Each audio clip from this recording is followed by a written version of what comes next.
Live from New York. It's a show that has an issue with birthdays. We missed KW's birthday yesterday. It was my birthday yesterday.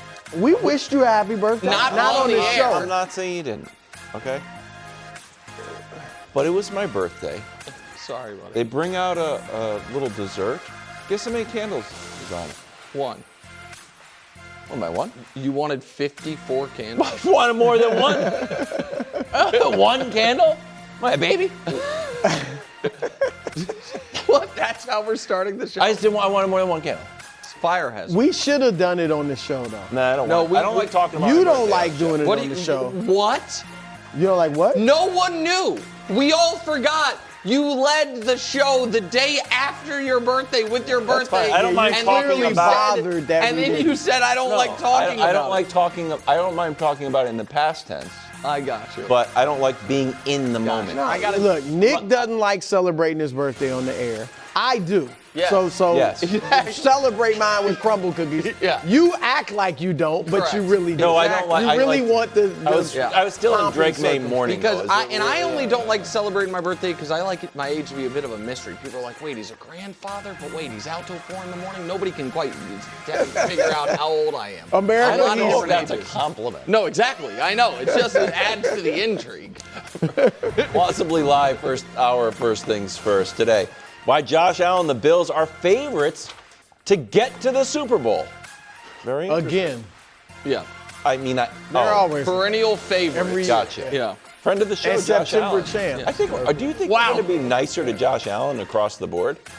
Us? Yeah, do I you think think we're our gonna show is nice to pull Josh. some He was punches? great. No, we he won't was pull great. any punches. I might pull a punch. It's or great two. to have him on. Meanwhile, it's Patrick Mahomes getting his version of CMC. Wow. You know, Jalen Hurts got his Be version of something. CMC. Saquon Barkley, and then Brock Purdy got his version of Saquon Barkley that was CMC. Now Patrick Mahomes might get his version of Saquon Barkley and CMC. And finally, way too early edition of NFL Tiers. Great And job by the committee. It showed too. What? Way too early. Way too early. What? I'm gonna give him a pass because it's so early. I thought but the committee did That's a mess. a mess.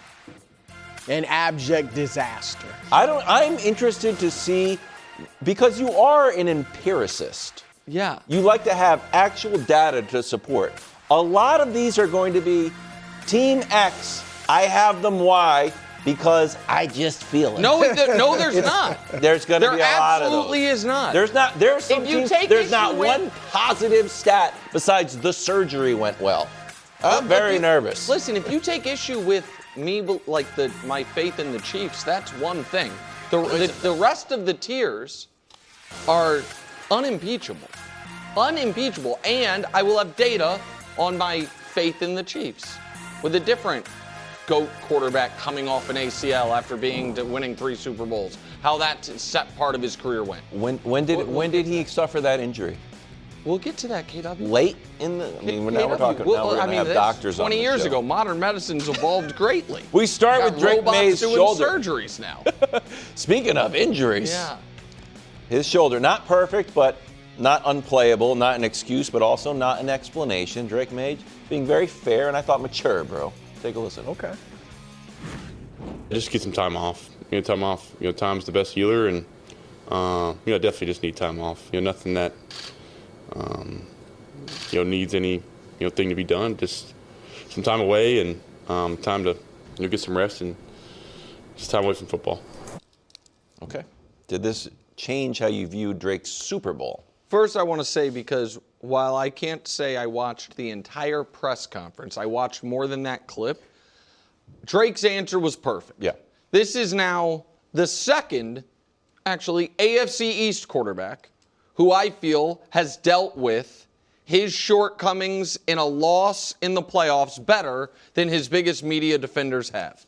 Drake May made it very clear he was not blaming the shoulder. He didn't lie. He acknowledged he got banged up in the Broncos game in particular. He'd been banged up throughout the year a bit from the sacks, but he did not blame it on that. So I want to give that young man a ton of credit. I thought he handled that entire thing really well. As far as what we take from his Super Bowl and his playoff run in projecting him forward, I think it would be a massive mistake for Pats fans and for the Patriots organization to simply be like, yeah, not quite as bad, but similar to what happened to the Broncos. Our quarterback got hurt. Like, what do you want from us? As opposed to acknowledging that the struggles were coming pre-Super Bowl. And Dust, if we show my second graphic, he actually, from a passing perspective, played better in the Super Bowl than in the 3 playoff games leading up to the Super Bowl. So and most of that was late. It was late. Gatorade was Gatorade was stirring. It's a great point, bro. It was stirring to it. But the reason I'm saying the team needs to acknowledge that maybe the shoulder did impact his game, but is not the reason for it. How do we try to make sure it doesn't impact the next time he's in the playoffs? Because, he has now had, in his very short career, 33 total games, more 5-sack games than Peyton Manning in his career. Wow. 7 versus 4 for Peyton. Wow. Then Patrick Mahomes in his career, 7 versus 5. Then Dan Marino in his career, 7 versus 2. That's wild. Tom Brady, who played more football than anyone ever and only missed time with injury once, the ACL, only had 10 5-sack games in his entire career, playoffs and regular season. And none of those guys were mobile. Right. And so Drake has, and Mahomes mobile, obviously, to a degree. Right. But so 102 total sacks. Those Mike Vick, Randall Cunningham running stats that we showed, which from last year, which speaks to extra punishment, and just getting beat the hell up, particularly in the playoffs, but a track record of it in his career. All of that to me is, guys, we have to not only do a better job protecting him, he has to do a better job protecting himself. Because the reason I find the Peyton and Dan Marino stats important, Brew, is those guys didn't go their entire careers with elite offensive lines. They just understood, throw it away, get rid of it. Were sacks like that watched in Dan Marino? Sacks 1981 to now, and Marino came in the league in 83. Okay. So, yes, it is. I couldn't go to quarterbacks older than Marino, but you can start with the Marino draft, and you have their whole career, sacks game by game. And so maybe he should have hung in the pocket a little bit. Well, sure. Maybe he would have won a Super Bowl. I don't know. But that, to me, is what's noteworthy about this, more so than he was a little banged up. Yeah, I mean, to your point, they've got to, this offseason, improve the offensive line. And maybe Will Campbell, I mean, the knee, he played on a bad knee, so maybe he'll be healthy and that'll improve it. But he's got to get rid of the ball quicker. It's just as simple as that. That was kind of a strength of his and, holding on to the ball, extending plays. That article we referenced yesterday, was it Jeremy Fowler maybe? Yeah. But he talked about that being one of his strengths. He could extend plays. However, it also can lead to bad sacks. So he's just got to work that out as a young player. And I think he will and can. But as far as changing my view of him in the Super Bowl, no, not at all. I'm with Nick in this. Number one, it's just sore. Number one, like if it was announced I'm getting surgery tomorrow or something like that, then it would change it. And I'm not trying to belittle the injury, but it's a sore shoulder, all right? And very sore because he had to get a shot for it. But it's not enough for me to look at and say, oh, that's why he struggled. Secondly, as Nick said, he was struggling before the injury. The injury was in the Denver game, second half of the Denver game. He struggled, he wasn't great against the Chargers, obviously. Had some big plays, but also some bad plays against Houston, and then was not very good in the first half against Denver before the injury. And then even in the Super Bowl, you showed it, and we're not going to glorify it, but he threw for 295 yards. He threw a picture-perfect pass to Mac Hollins for the touchdown in the fourth quarter. So he still could throw. His inaccuracy was not because of the shoulder, as you showed with your graphic. It was throughout the playoffs. And so, no, I'm not going to make this give him a pass because of this. But I just think he has to learn from it, and he will, and move on. So you are not moving him, when you look at your power ranking of quarterbacks, are you taking this rough postseason for Drake Maye and knocking him for it? Well, I do not have him entering next season as like a definitive or as a top 5 quarterback. Okay, that's all right. If that's the argument, I feel like He's still right that's a there, win. right below that. Yeah. As long as he's still in the mix on top 5, Oh, yeah. I think it's Oh, fair. absolutely. Okay. I Yeah. don't think I think the 5 are, unless you want to say Burrow's not, but Lamar, Stafford, Josh, Mahomes. I think those are all fair. Yeah. And I thought he could have, and I thought my prediction going into this playoffs was he was going to take Burrow's spot. And so that. But you don't think he did? No, I mean, and it's I just think where this is, the quarterback win stuff, I do not put a ton of value on playing poorly in a win. I do put value on what I thought Darnold did in the Super Bowl, preventing Play turnovers, smart. playing Right. smart in a win. And we disagree in the margins of how poorly his playoff run was prior to the Super Bowl. But yeah, it hurt him in that he didn't get where I thought he was going to get, but it didn't move him out of that. He is first in line along, he is standing next to him, Caleb, I got to include right. Darnold, Jalen Hurts, like whoever Herbert, like that next grouping is, that big fluid second tier As long is as where he's first in line, I feel like that's a win. Well, I don't know if he's first in line. I mean, he's in line. He's up there. I don't even know if there is a first in line. Right. I don't think there's a first. But I do think if someone wants to say, hey, that great class of quarterbacks, it could be Drake number 1, could be Caleb, could be Jaden, assuming he think comes. it's still I open. think that's fair. Like, and Caleb was not as good as him this year. No. But I'm just saying. And didn't get a chance to play Seattle. That's the only thing I push back against. And It's all fair. It's similar to your LeBron Jordan, echoes of your LeBron Jordan argument. Like, LeBron gets knocked for being so good, he gets to the final stage and loses. Now you can say, like, well, LeBron always plays well. Like, okay. I would say different sports. No, but I mean, I would think it's unfair if Drake Maye had played at his regular season level up to the Super Bowl in the playoffs. We probably would be and saying then he played is poorly in the Super Bowl, best of and then be like, well, Caleb didn't play poorly in the playoffs. That to me would be unfair. But if we were to, I think we would agree between Caleb and Drake Maye, they played 6 playoff games this year. The 2 best ones were Caleb's. And so because of that, like that's to me where I think it's fair. Can I ask you another Certainly question? had some good highlights. You said, I knew Caleb. you were not Yeah, he had some going. good. No, he had some very good. Yeah, he had some. I mean, look at my hair. No, well, you're fine with your hair, buddy. You're so on tilt. Well, Hubbs was yelling at me You are about my on tilt hairpiece. today. My goodness. Drake Maye hairpiece. It's out there. Can for I sure. ask you one other question before we move on? Mm-hmm. Do you agree with me that at this point the NFL has no choice but to put some type of punishment on the Patriots for their Super Bowl injury report? If we are at Wednesday and the quarterback is, the number one story is the quarterback's injury. The quarterback said, I had the shoulder shot up, that he was dealing with something. Especially in the modern NFL world where gambling is legal, if not encouraged.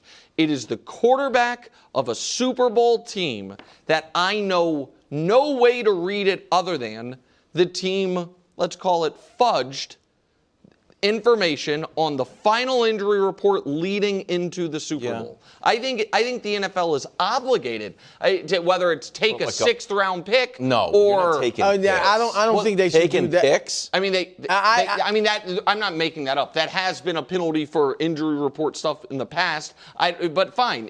I think it's But they very- have to do something, Yeah, right? I think it's very possible.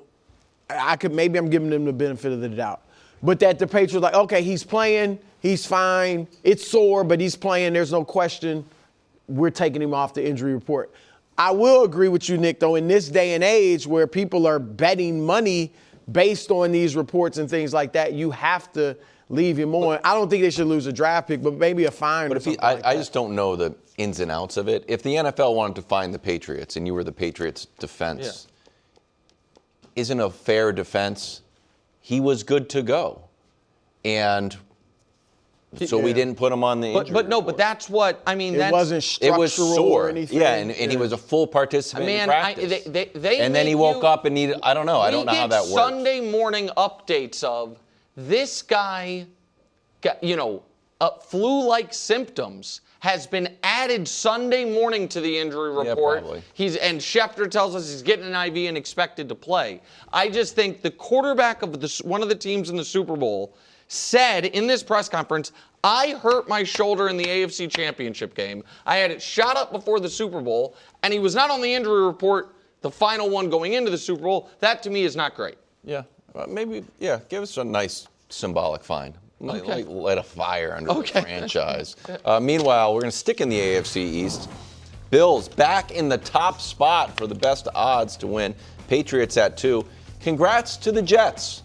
They are in 3rd. I was some basement stuff. That's stunning. That is. And then Miami's in the basement. Do the Bills deserve to be the AFC East favorites? Well, look, I don't think, Wiles, that your Patriots are going to repeat as AFC East champions, all right? Yeah. However, so I think the Bills will win the division. But I do think, Nick, just objectively looking at it, that there are enough question marks about Buffalo to where you could put the Patriots in. Now, the Patriots' schedule is a monster. Bills' schedule is almost as hard. Yeah, Bills has got to be close. But with you got a new head coach, and we've seen. I think Brady's going to be fine.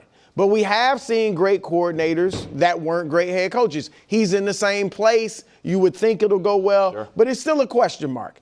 Defensively, there is no doubt Sean McDermott was a huge part of that defense because they had injury after injury after injury, seemingly year after year, and he kept them atop the league defensively or, in the top 10 every year in the regular season. So that is a big question mark. They still don't have a number 1 receiver. Maybe they'll get one, but right now they don't. And so I don't like this year. We've been saying this wasn't their best team, but this was their best opportunity since the Chiefs were out. Well, what's changed other than coaching turmoil? So I just think there are a lot of questions about them where I don't think you should objectively put them number 1 in the division. So the schedule piece is really interesting because as tough as the Pats schedule is, and some of that is home road stuff, and I don't have the Bills road schedule committed to memory. Because of the way the NFL scheduling works, the Bills and Patriots play the exact same games except for your 3 strength of schedule games. And as it happens, so the 3 divisions that the Patriots play the winners of, I bet this side of the table is going to be like, oh, damn, second place might be tougher. Yeah. So where the Patriots have the Jags, the Bills have the Texans. Not good. Where the Patriots have Pittsburgh, the Bills have Baltimore. And where the Patriots have Seattle, the Bills have the Rams, which are 2 excellent. So to me, they have basically identical difficulty of schedule.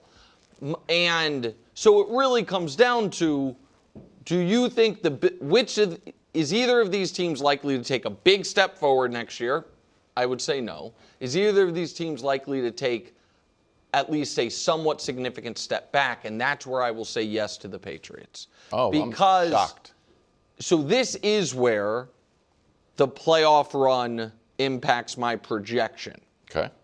I am less confident that when you play this level of schedule, you are going to get consistent A-level quarterback play. With the Bills, so it's not so much the team, it's the quarterback. Well, yes, I also think he's the best player on the team, Christian Gonzalez, whatever. But I think he's an excellent player.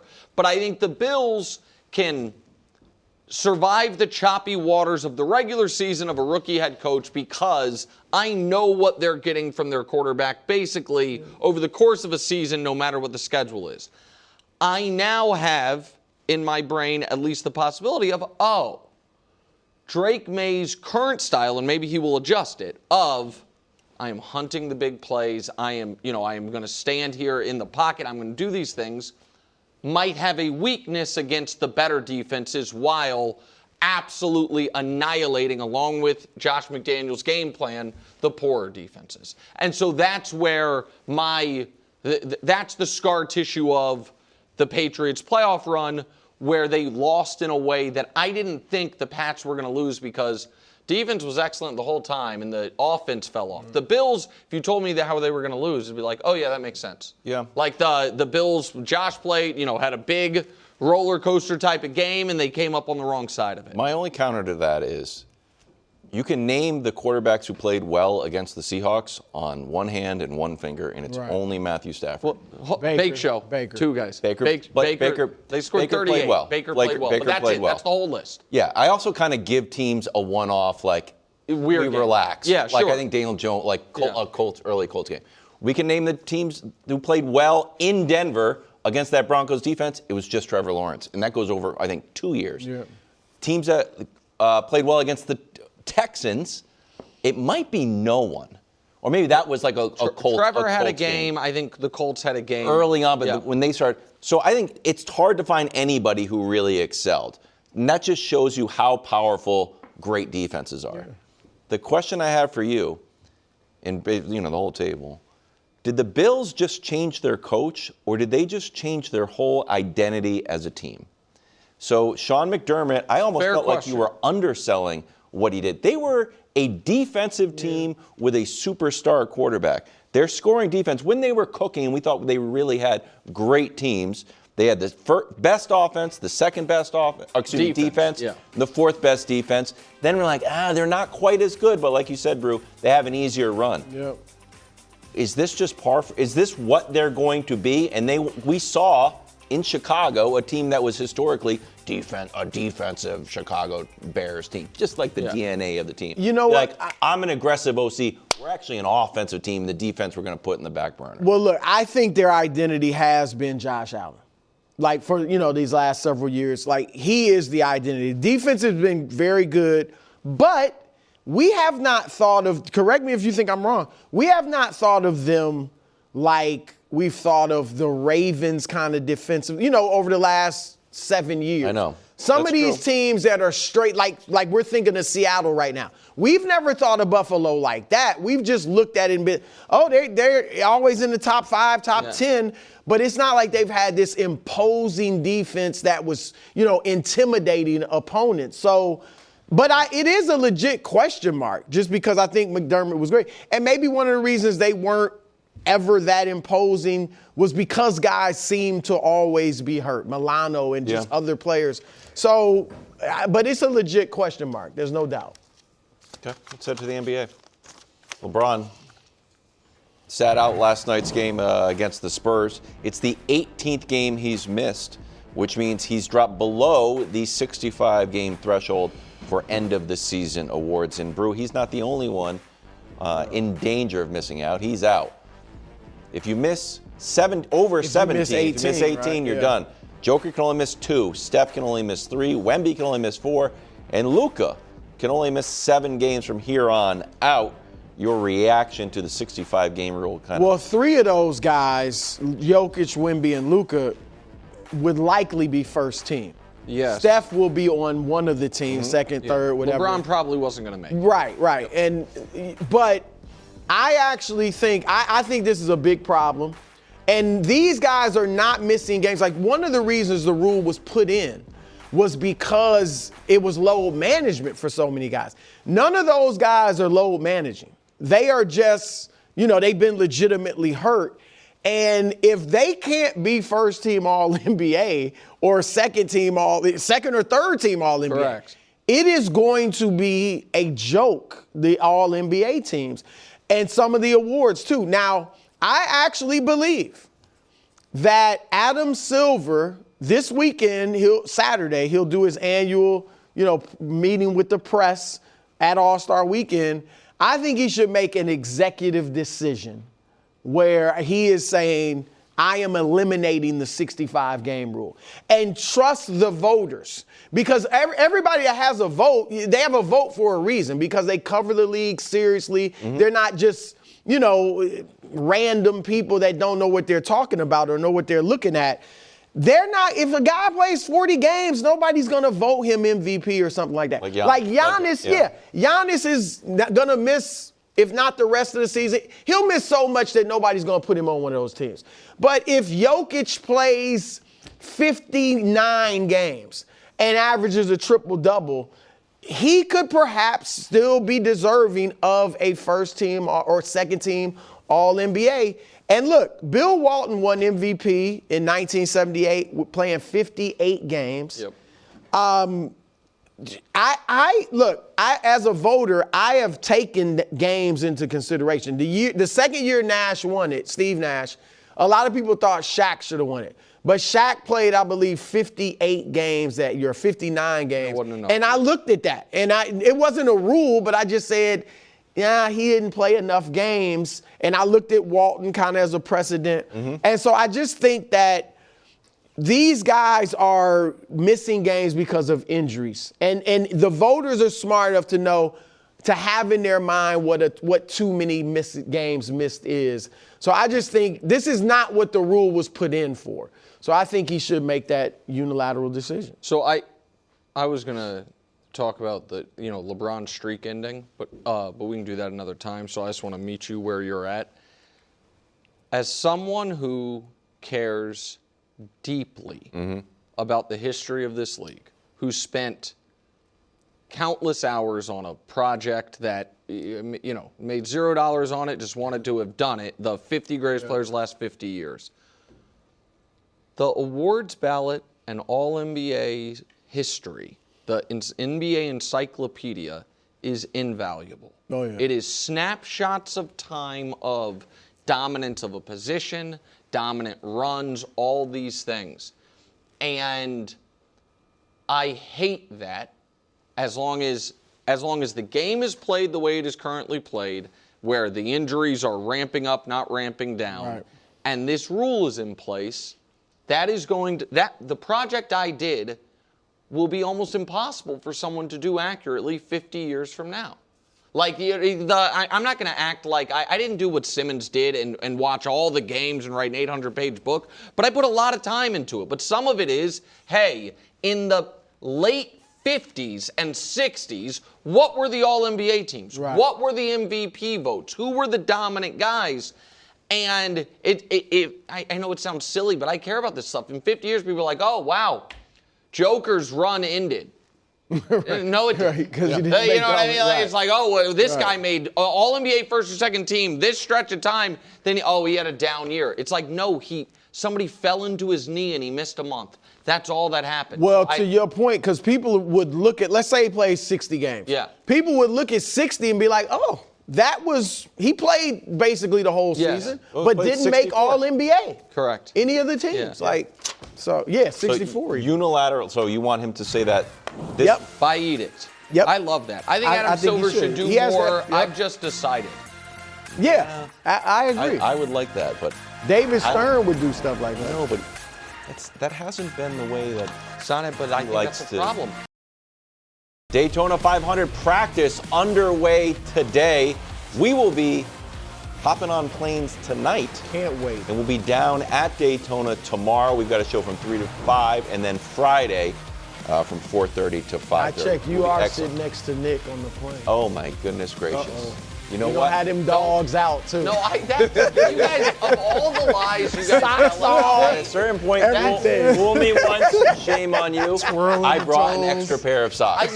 I brought an extra pair of socks. Of all the lies you guys tell about me, this is the only one that makes me mad. He falls asleep and he puts the heel of his foot on my knee. It's gross. Welcome back to the show. The NFL season has concluded. Mock draft season has begun. Joel Klatt has the Chiefs taking Jeremiyah Love at 9. Let's take a listen to Joel Klatt. Now look at the Chiefs here at 9. This is the highest the Chiefs have drafted since trading up to take Patrick Mahomes back in 2017. And I think about what their offense could be with a back that has the ability of Love as a ball carrier and a pass catcher. They need to give Mahomes a little bit of a spark. Why not take Jeremiyah Love here? I really love this idea of giving Mahomes his Jahmyr Gibbs or Christian McCaffrey.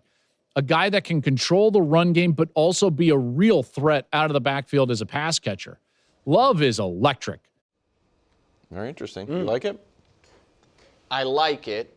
I don't love it. No pun intended, not stealing Brew's bit. I just didn't know how else to say that. So I think there are a few specific players and then a couple specific positions where you could see them going at pick 9, and because it's such a high pick, you know who they are, so I kind of tiered them for you. Okay. So what I would like them to do, if we put it up there, Dust, if either of the edges, David Bailey or Reuben Bain Jr., are available, that's who I want them to take. They have not had a dominant edge rusher since Frank Clark, and Frank Clark was only, God bless him for it, only dominant in the playoffs. And so I think we see year after year how important that is, and the Chiefs just don't have it. Karlaftis is a fine player, and Chris Jones does what he can do at D tackle. That's the value spot if either of those guys are there. I wouldn't hate Jeremiyah Love. It would be fun. I call it risky. But what is true is running backs that go in the top 10, we'll see on Ashton Genty, or the top half of the first round. Bijan, love it. Gibbs, love it. Saquon, right. Love him. Fournette, it was excellent, for a period. Yeah. Then Christian McCaffrey, Zeke, Derrick Henry, Todd Gurley. Like, those guys are super valuable, at least on their rookie contracts. I wouldn't hate it if they take Caleb Downs, who some people think is the best player in college football, but it's just such a non-value position. Right. Or wide receiver only if no wide receivers have been taken. Mm-hmm. And the only thing I would not like at all is if they take an offensive lineman when I believe left tackle is set with Josh Simmons. So Jeremiyah Love, I guess, would be, if both those edges are off the board, it is who I would want. If they're either one of them are on the board, I think you got to go D-line because it's such an expensive position, so hard to find outside of it. Look, I think your list makes a lot of sense, but I do like Love there. You know, I mean, for Mahomes, particularly coming off an injury, we want to see how this would allow him, assuming Love was really good, to kind of ease his way back. It is a great safety valve, especially, again, maybe Kelsey's not there anymore. You know, so, and their offense has been, even though they need some defensive help, even last year they were, 6th in scoring defense. The problem recently has been the offense. The last 3 years they haven't been above 15 in scoring offense. And this year they were 21st. That may have dropped a little when Mahomes went out. But still, they were a middle-of-the-road offense, and they've been that for a while. If they can get a legit running back in there who can – and this guy, I mean, he averaged 7 yards a carry for his career, essentially, and he can catch the ball as well.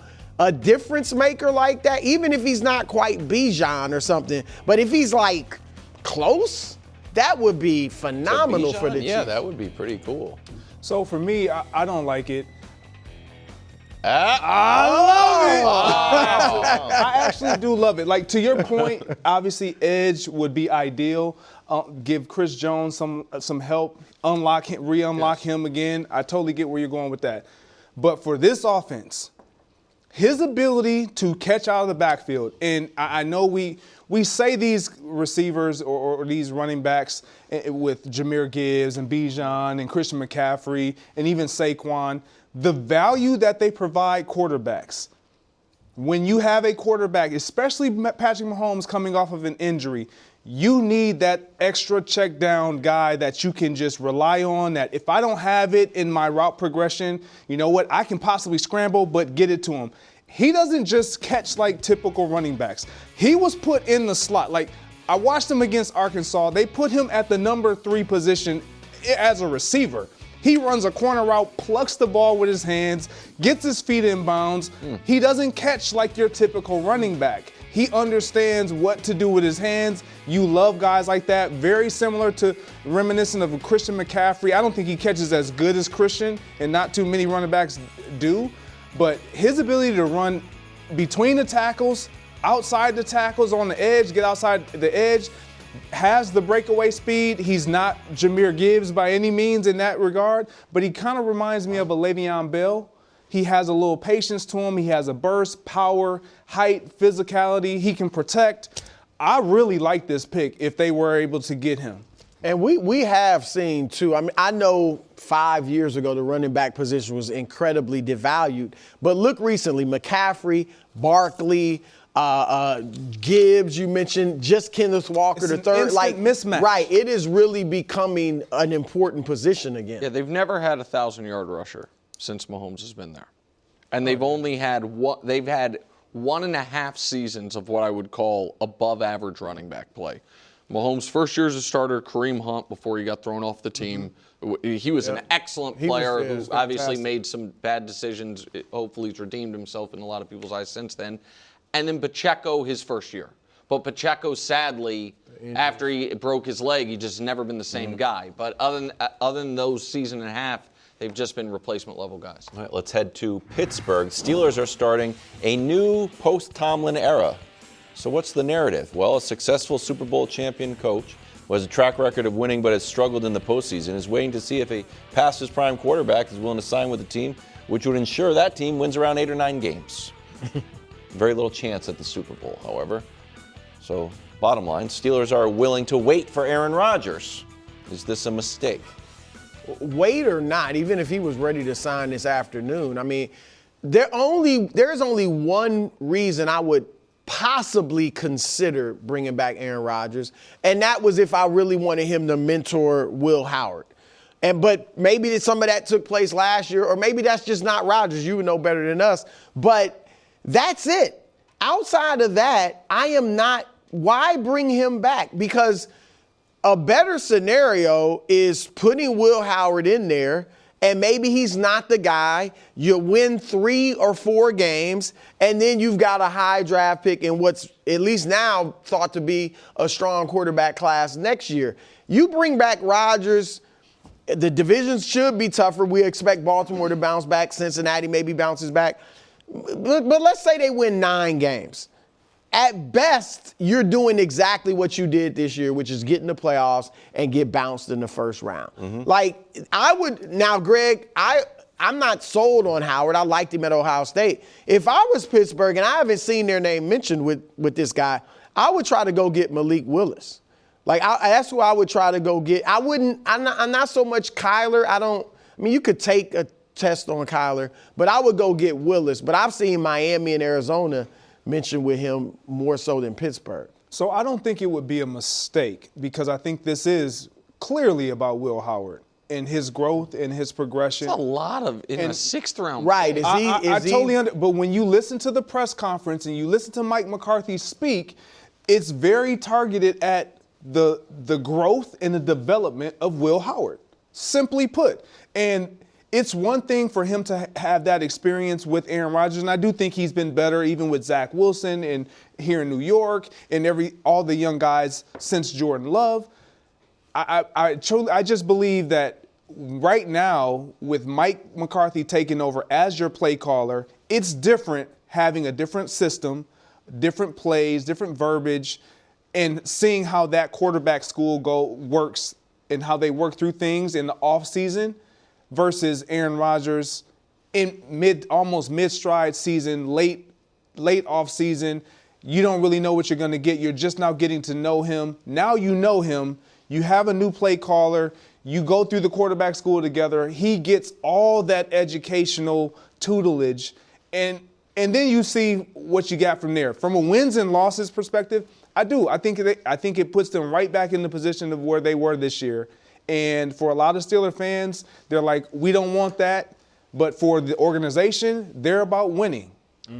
If I'm Mike McCarthy and you're my boss, you're a member of the Rooney family, you sign me, and I ask you, what does success look like for me in year 1? In year 1, what do I need to do to have you come into my office and say, Mike McCarthy, you did a great job. That's exactly what we wanted. What is your answer to me? Not have a losing record. Right? That's where you're going with it. Or develop think our that's young the quarterbacks Rooneys, that not we you. already No, that's have. not me. I was supposed to be the Roonies there. You're the right? Rooney, Yeah. No,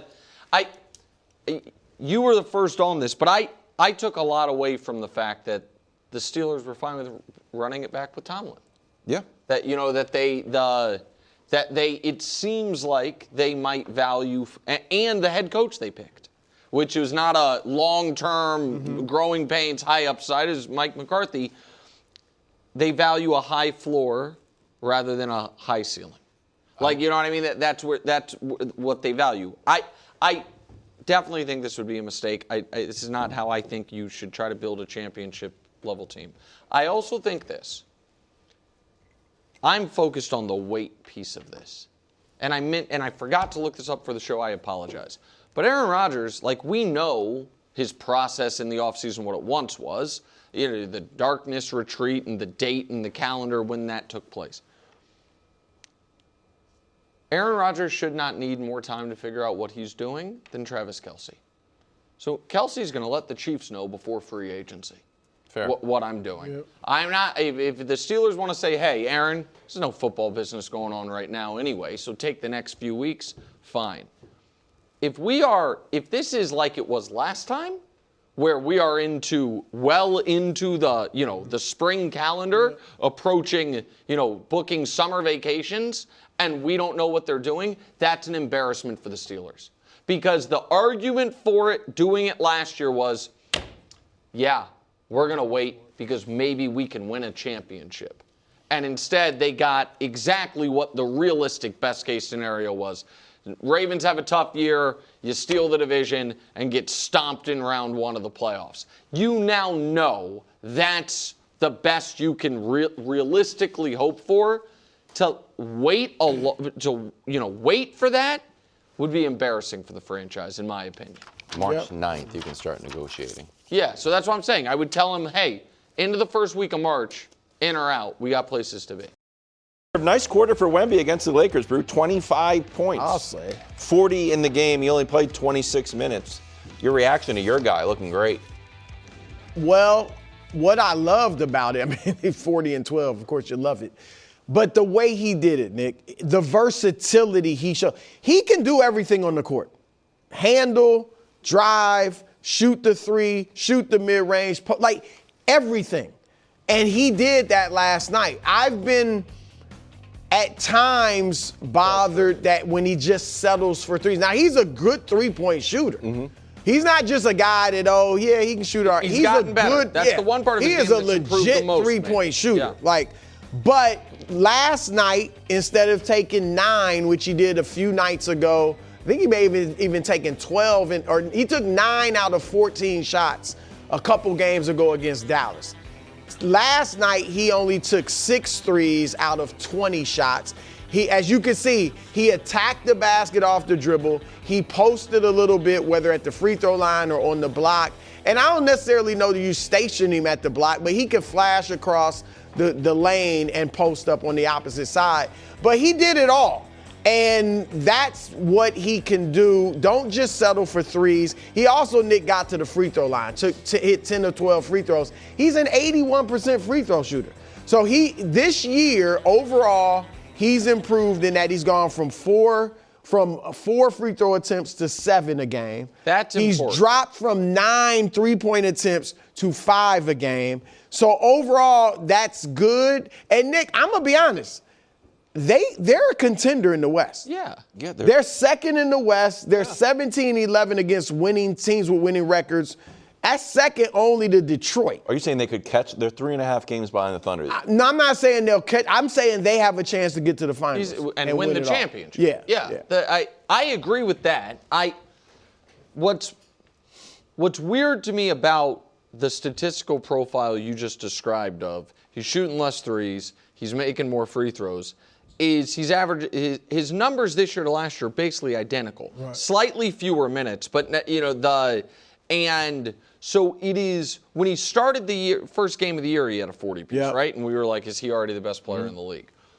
He, last night, to be fair, I don't know, could he have had 70? I don't know. Like he had 25 with 3 minutes left in the first quarter. He had 25. And obviously the Lakers resting everyone so he doesn't play much of the second half. Do you think that once he starts playing 32 minutes a game, 34 minutes a game, that he is ready to be, for that stretch of time, a 30-point-a-game guy. Because that's for them, I think they have built, obviously, on the fly, a very good team. Yep. And he's already the best defensive player in the league. He was arguably his first game in the league. In order for them to actually be able to win all 4 rounds, I think he's going to have to be close to, if not a 30-point-a-game guy. And that's the thing we haven't seen yet. I'm not criticizing him for he's 22 years old.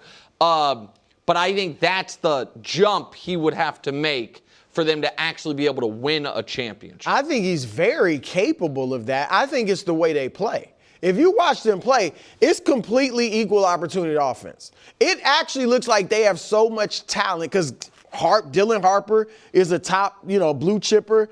De'Aaron Fox, Stephon Castle, all blue chippers. And then, of course, Wemby. It looks like they're just not in a selfish way, but it's like, I'm going for mine. They don't necessarily spend an inordinate amount of time looking for Wemby. If Harper gets it, he's going to the hole, seeing if he's got something. Same with Castle. Same with Fox. Same with Wemby. I actually think there's a lot of times where Wemby's like, I got to get my shots up now. Like, when he gets it, he's looking for a shot. And look, it's been successful, but I think they're almost like, okay, we got a lot of talent. We got a lot of young guys. We want everybody to have the green light. We're not just going to look for Wemby. And let's see how it goes in the playoffs. Too much, you think? I would like them to look for Wemby and play through him a little bit more. I like that everybody feels like they have a green light. 5-man basketball is better than 1 or 2-man basketball. So I like it. But I think their approach is, if this doesn't work in the playoffs, then we'll adjust next year. We're young. But I just think they should look for him more, because every night is a mismatch, or every play. Tiers next. I would have gone for 100. 25 in the first. I come back to the bench like, what do you think about 100? Listen, those highlights, Luke Kennard and Maxi Kleber are guarding him. So I think he could have gotten it. Plausibly live from New York. The show that likes the tiers, okay? I was just trying to set a tease. Somebody's in their feelings. Are you in your feelings? That's another youthful term. Listen, if Brew critiques the work, yes, I can deal with it, because I know Brew also has segments he has to build outside of work hours, a lot of things he has to do. He's up late grinding tape. Yeah. Absolutely. Yeah. You got nothing but the highlights thing that every morning I get on the dock, and there's 30 things in there the producer put in there for you. You're not grinding. You're going to birthday parties after hours, and then you come in and critique my hard work. To be fair, I did spend a lot of time yesterday looking for socks that you would like. Take your shoes and socks off. You won't feel like I'll be like, hey man, I got you these. And you'll be like, wow, that's nice. And it will just be a little bit of, art of war. Why don't you put them on? I've never taken my socks off on an airplane. But we believe in due dates over here. You're due. The dogs are going to be out. That's just not like Georgia true. football on that plane to Daytona. Second hour of First Things First. I'm all the way on the other side of the plane, just in case.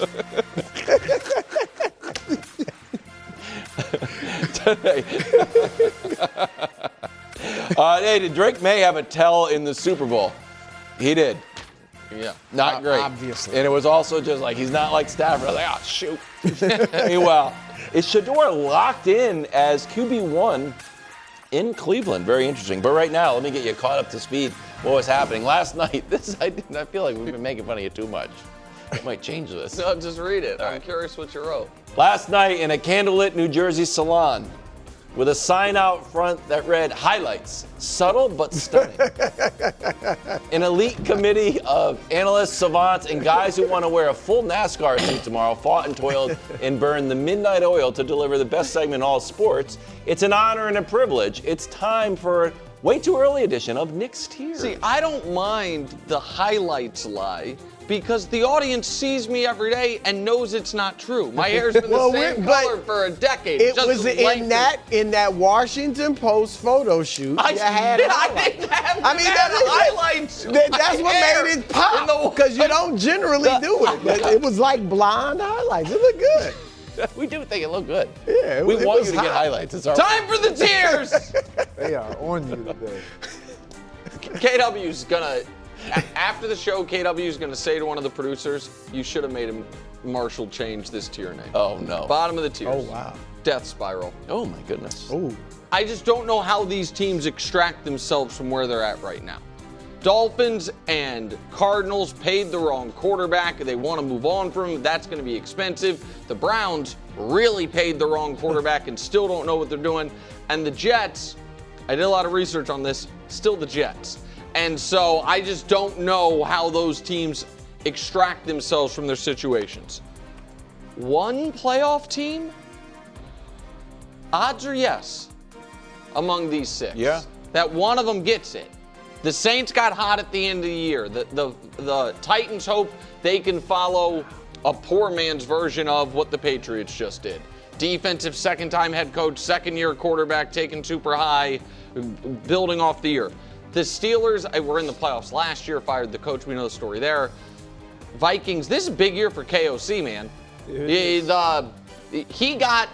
got a lot of quarterback whisperer stuff for, wow, look what he got out of Sam Darnold.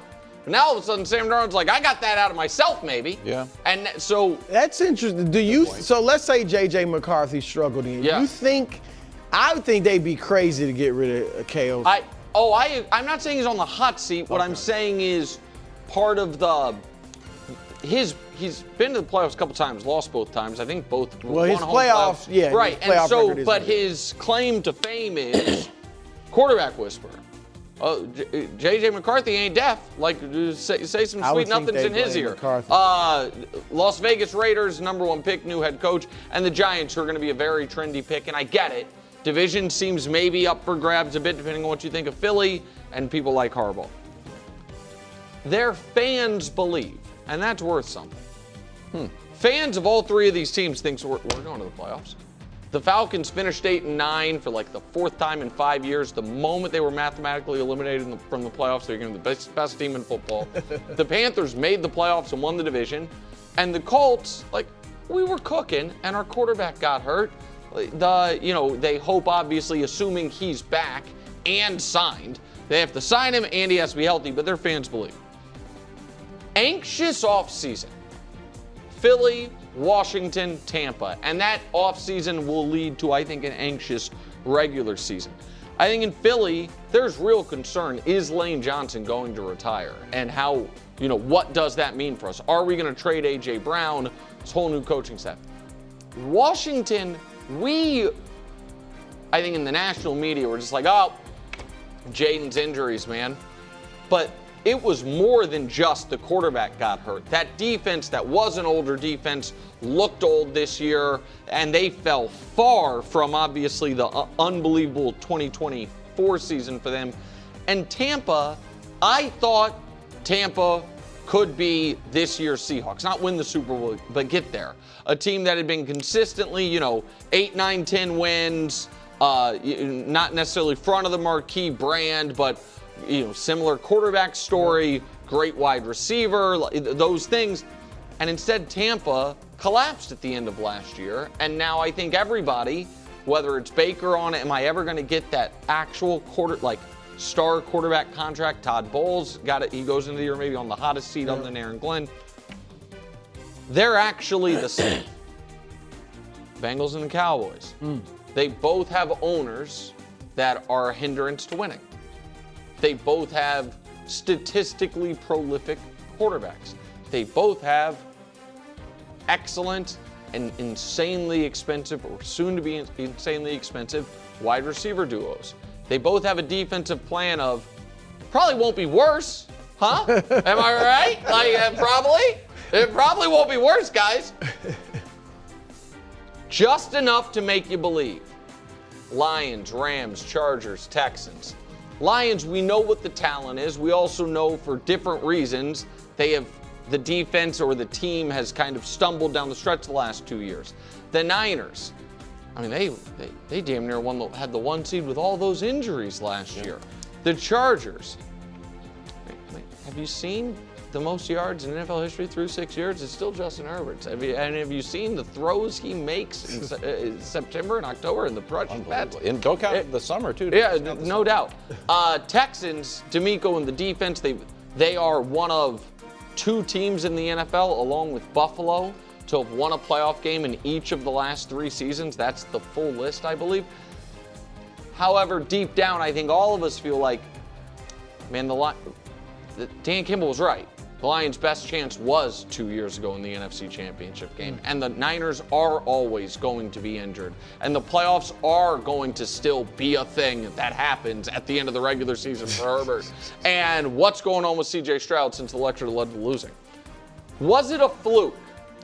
Either direction is the question. Was the 2025 season a fluke? Is the question both of these teams have. The Patriots obviously are hoping the answer is no, while the Ravens are hoping the answer is yes. The Patriots are like, no, it's not a fluke.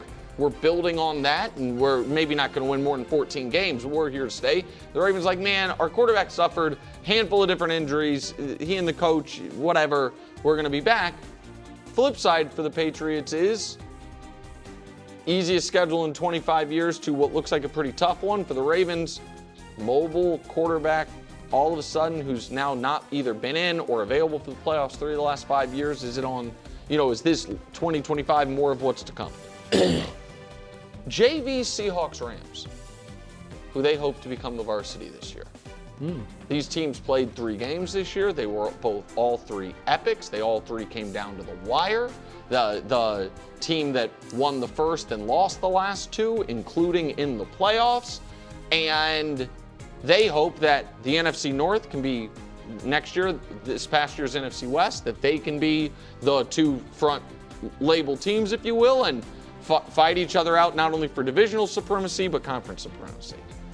Finally, the Hunters, the Kansas City Chiefs. Now I get it. You make 7 straight conference championship games, you win the most games in the league, you play the most games, you do all this, and you have one bad year that was not simply due to the quarterback being hurt. They were bad before the quarterback got hurt, and all of a sudden, a 30-year-old quarterback in his prime, who is universally accepted as, at worst, the 3rd greatest quarterback of all time, they're old news. Not sure why, not sure the argument for it, but I do know this. They are no longer the hunted. They are the hunters. I'm excited for it. Because people like all these teams better than them. Question is, though, can they break through? They all had a chance this playoffs without the Chiefs there, without the Ravens there. I'd say without the Bengals there, but the Bengals are never there. Can they, this year, finally, for the Broncos, make the first Super Bowl in 30 or 28 years? For the Bills, in more than 40 years? For the Jags, ever? Closer than you thought. So here's what I mean. Last year, the Philadelphia Eagles played the Los Angeles Rams in the playoffs. The Rams were down less than a score in the red zone in the final moments of the game for a chance to beat the Eagles. They failed on a 4th down, and the Eagles then curb stomped their way to a championship. This year, the Los Angeles Rams were in the red zone, down less than a score against the Seattle Seahawks in the final moments. They didn't get it, and the Seahawks then curb stomped the Patriots in the Super Bowl. The Rams have been maybe a play away from not only winning a playoff game, but beating a team that no one else came close to. And what you guys demanded, or Wilds demanded, and you guys foolishly agreed with them on, like, yeah, Mahomes Mountain. Sam Darnold won the Super Bowl. This should be a top. That's not how that works. For tiers, however, it of course does. The champs. The Seahawks are literally the champs, and they don't have their quarterback retiring. They don't have major guys we expect to leave. They're atop the tiers. Greg? That was better than I thought. One second, once I look at it. Yeah, no. I'm sorry. What? I completely disagree. With what? Like, so this is what my takeaway from the tiers right now is like it's like eye candy, your titles. You want to distract us with all these nice titles and was it a fluke? So you bring the Pats, who were in the Super Bowl, all the way down. It's way too early, so we're not so focused. Finally, the Hunters, so you have them up. Like, wait. The Chiefs, it's the tiers. They should not be this high. They simply should not be this high. Discuss. And this has This has nothing to do with me not just believing in this team, but Should not be above any playoff teams? they don't deserve that right now. They do not deserve that. When you have a quarterback in question of whether or not he's going to even start the season, they do not deserve to be right there. I'm sorry, Nick. Like, you can say they're the hunted, they're finally the hunters, excuse me, and that's fine, but they can hunt from well below because they're going to have to. Got them beneath three AFC teams. Yeah. Every other team that finished third or less in their own division is well below them. So just because they have Patrick, we don't know if they're going to have Patrick Mahomes once again. And when we've seen them without Patrick Mahomes, this is what they look like. Without Patrick Mahomes, they're not a good team. We know that, Yeah, which is why I'm shocked that you just have them starting already way far too high for these tiers. And again, don't be distracted, everyone, by the titles of the tiers. It's still the tiers. So if you count 1, 2, 3, 4, 5, he has them as the 6th best team in the National Football League Yeah, it right might now. be low. No, that is not low. It's not low enough. Now that I think about that, you're right. So That was a strong take. So here's the thing. That would have felt more compelling if I hadn't just watched the AFC side of the playoffs. Because I don't know who you watched this postseason in the AFC and were like, oh my God, watch out for them. Because I didn't see any of those teams. And you're right to at least question whether or not Patrick will be there for week 1. I'm here to tell you he's going to be dancing at Travis's wedding and starting for the Chiefs in week 1 in September, but we'll see. But I am very confident that if they get in, and I think even if Patrick missed the first month, they could get in, that they will immediately regain their spot as the scariest team in the AFC, since every team that will be in the playoffs will have something in common. Yeah, that team's knocked us out before in the playoffs. Maybe not the Patriots. We haven't played you guys. And so, we'll see. I feel like there was a level of deference given to the 2010 or 2009 New England Patriots, who hadn't won a Super Bowl in 5 years and were coming off missing the playoffs and their quarterback blowing out his knee, but that the Chiefs evidently have not earned. So be it. We'll see how it plays out. But They were what was our 11 record? and 5. Yeah, I think. when Thank they missed you. the They didn't- playoffs. But you guys also were not coming. You guys hadn't. The Chiefs, you're right, were worse this past year, but they were far better than the 05, 06 Patriots. 07 Patriots, pretty great. But The thing that I'm worried about, and it's not a fun topic, is that Tom Brady blew out his knee in the first game. Yep. And Patrick Mahomes blew out his knee. Again, don't be in week fooled. 15. Week Don't 15, be so- fooled by the eye candy. Well, that's why do you think you're out here, buddy? don't try to make fluff me up, make me feel good, soften you up. Yeah, soften you up. Look, that was a strong take. And a salute to that. First of all, Marshall, he does a fantastic job. The titles are, Oh my but God. it Bring is, him out. it's like two separate things. They Because are. the titles are great. I often love the titles, but then I'm like, but why this team shouldn't be this high or this low or whatever. And I apologize to Marshall for yesterday when Danny was making. I kind of was Marshall. Yeah, I'm sorry, like he didn't exist. I'm sorry about that, Marshall. But anyway, I do agree with Greg, and I am saying, Nick, the Chargers should my be God. much higher. Here's how much. What? Put them on the 3rd tier with Denver, Buffalo, and the Jags. And here's why. I mean, ever heard of Rashawn Slater? Several And I times. know you heard of Joe Alt. We mocked it on Joe Alt. Joe Alt, the What best do you- offensive lineman ever what's happened to created. you?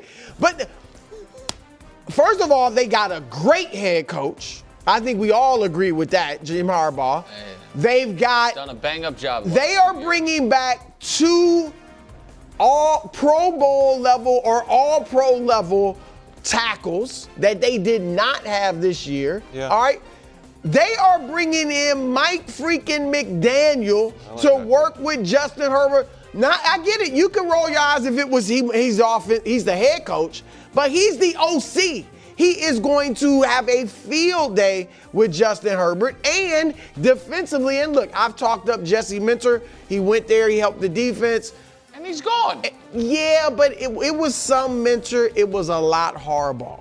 Because Harbaugh, he's the one that was the head coach when they went from like 24th defensively to first. Harbaugh, 6 seasons as a head coach, including San Francisco, never had a defense that was outside of the top 10 in scoring defense. So defensively, mentor or not, they are going to be legit defensively.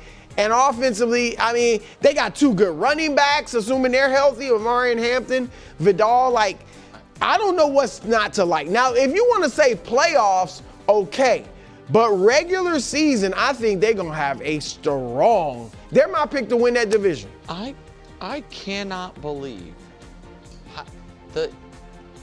pretty soon you're going to be talking about how much you like the Cavs and James Harden. I can't believe. No, this is not about Justin Herbert. This is about the whole You're really team. in on Mike McDaniel now, too. I in a good am. way. I like him as an OC. And they're bringing back their tackles. That's got to help. It does. I think that I have a crazy take before you go, KW.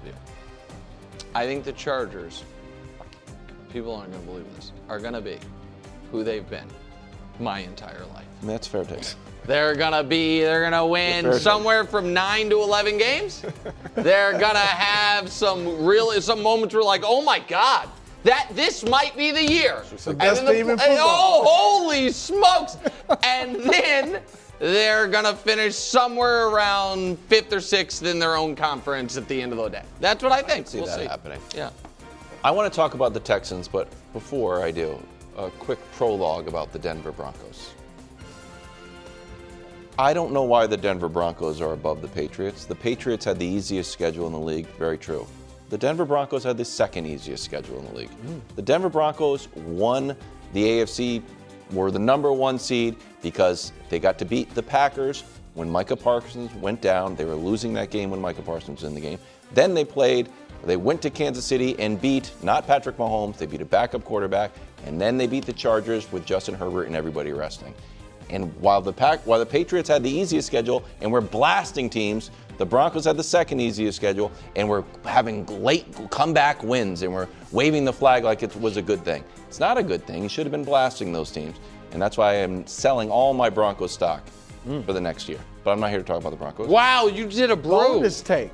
Wow, That was a bonus take. I like the That Broncos. was pretty good. I didn't know they had the 2nd easiest schedule. That was and historically, it's like it's like a historically 14, easy schedule as somewhere well. around there. All right, quickly on the Texans. I've decided to become a Texans guy. This pencil is from the Girl Scouts World's Fair from Russia 2004. I told you that my dad went and bought. Where did this come Oh from? my God! Now we're gonna talk about this. He's trying to deter you. My father bought. When my father sees a deal, he bought maybe 30 pounds of pencils when I was a child. And he's like, look, I'll never have to worry about pencils. And they're all mistakes and like people like misprints. Okay, all right, sorry, as you were. Wow. In any event, the Texans. He was right, though. They're the new Seahawks. The Seahawks blueprint. Elite defense, great defensive-minded coach, and a quarterback who can get even better. So I've been saying that the Texans were actually the best defense. I mean, it's hard now because the Seahawks have the championship. Points, they were 0.2 away, and Seahawks got to play Max Brosmer and shut him out, so the numbers are kind of cooked a little bit. Yards, Texans were better. Sacks, exactly the same. Touchdowns, interception goes to the Texans. Passer rating goes to the Texans. I thought the Texans were the best defense. I agree. And you saw Stafford was an antidote to the Seahawks defense, but I saw Mahomes get eaten up by the Texans defense. I saw Josh Allen play one of the worst games of his career against the Texans defense. I saw Drake Maye play one of the worst games of his career. No, I'm sorry. Drake Maye actually played excellent. That was a true mistake. 2, quick on D'Amico. Coaches that have just gotten to the playoffs in the first 3 seasons. It's not a big list.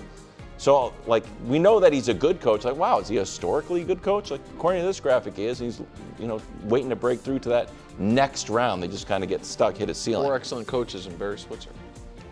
And finally, so the question's just CJ. There was a point where we all just unanimously believed in CJ, and then we've kind of just, our stock is kind of lowered a little bit. So if you say, hey, can he be an MVP candidate? Like, I think that was our highest of highs. We're like, he's going to be in the running for MVPs. Maybe we're off of that. Can he be better than Sam Darnold and say, hey, man, you don't need to light it up.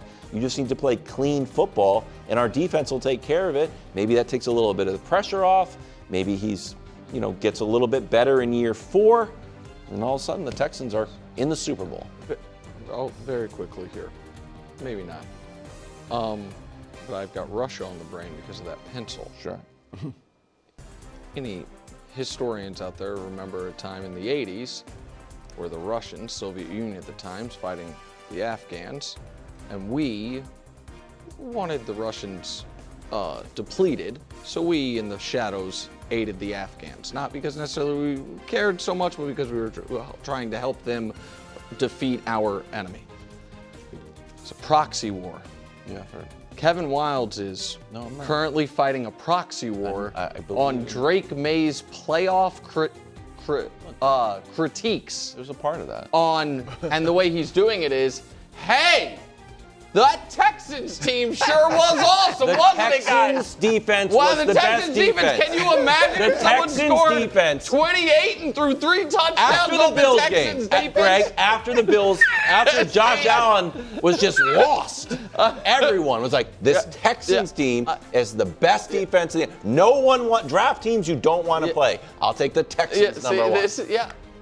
The Texans are amazing. It's a Drake May proxy war, I respect it. The Texans. Buddy, I respect it. I'm the Texans guy. I'm going to get a Cowboy. How are you the Texans guy? I just claimed I'm the Patriots. Texans guy.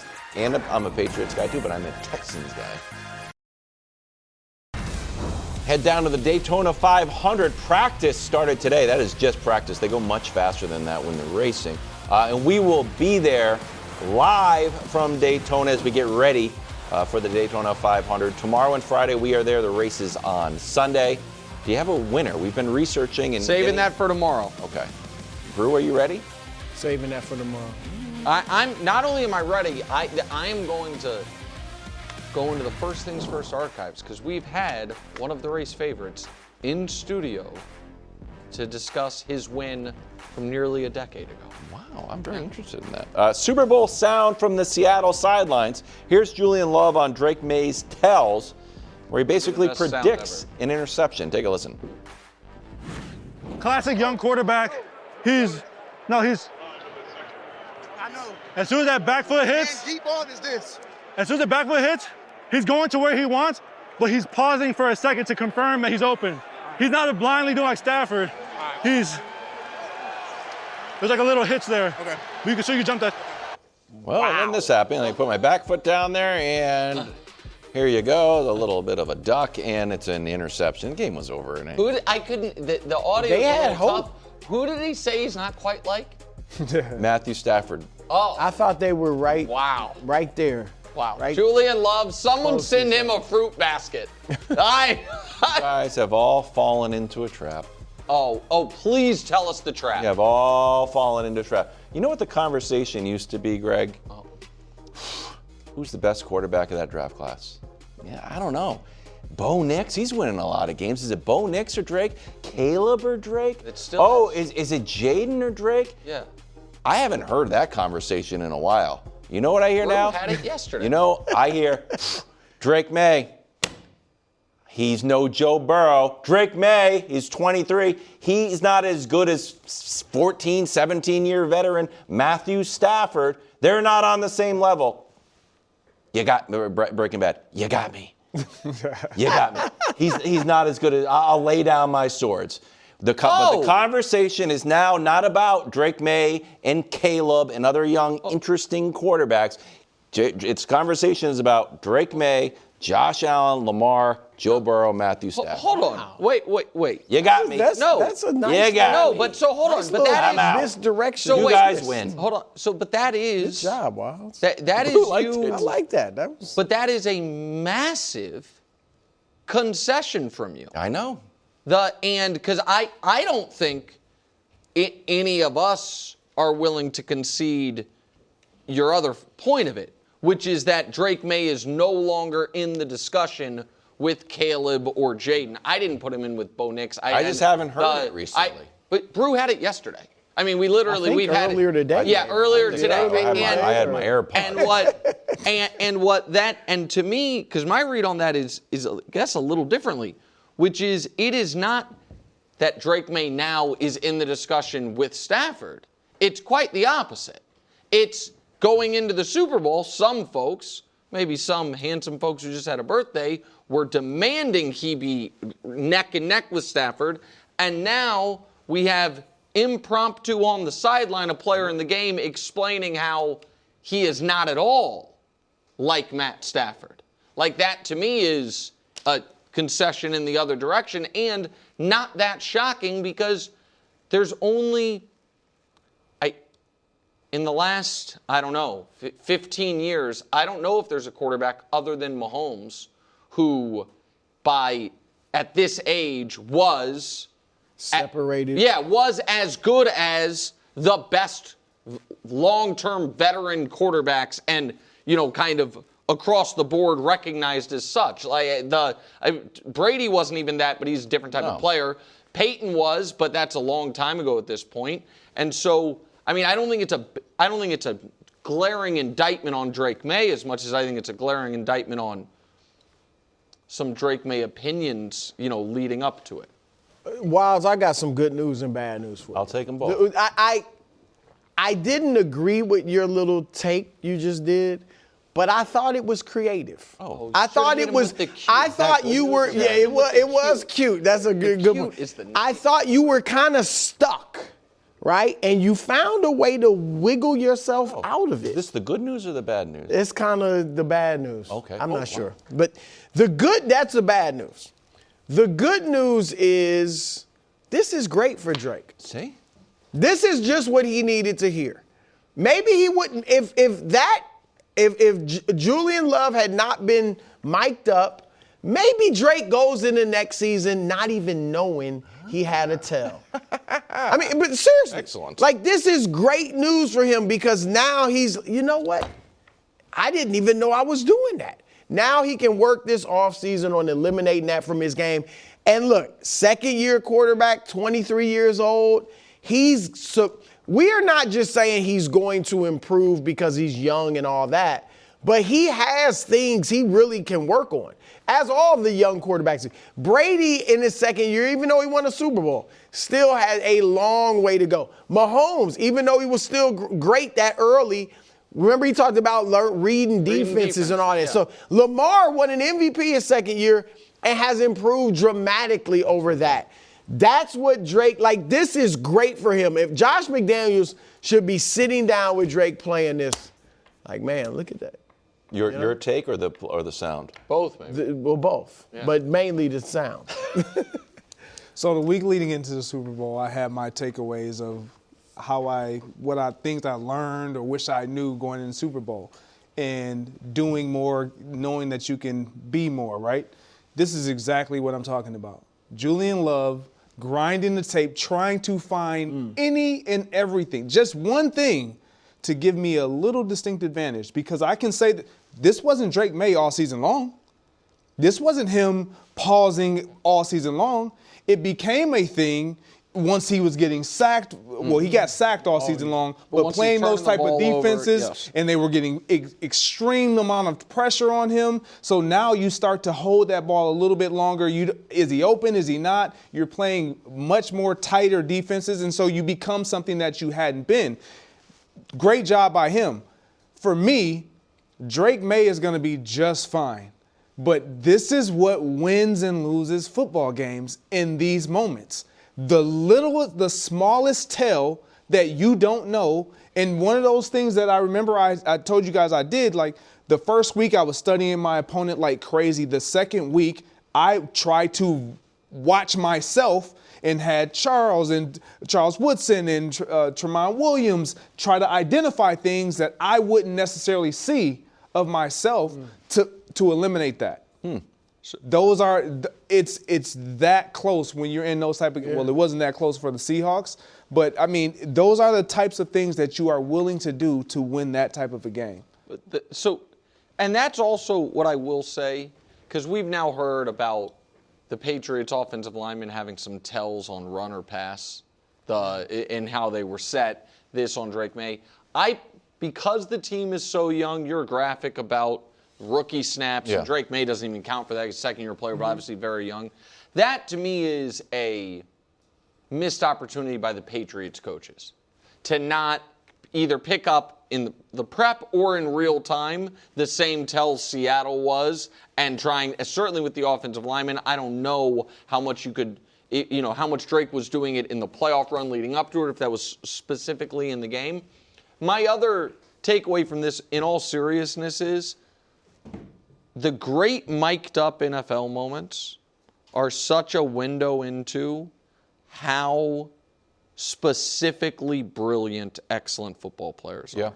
Like, it is it is remarkable to me that a guy in the midst of the chaos who, again, think about like what Julian Love is actually seeing. The guy's 30 yards away. There's linemen. He's covering someone, and he just has, picked up on. I know this. Maybe to you this sounds obvious. No, but it's a remarkable ability that is specific to elite athletes, and I think particularly impressive in football because of all the chaos on the field, to pick up just a little tendency tell and then to be able to activate on it. I think that's so cool.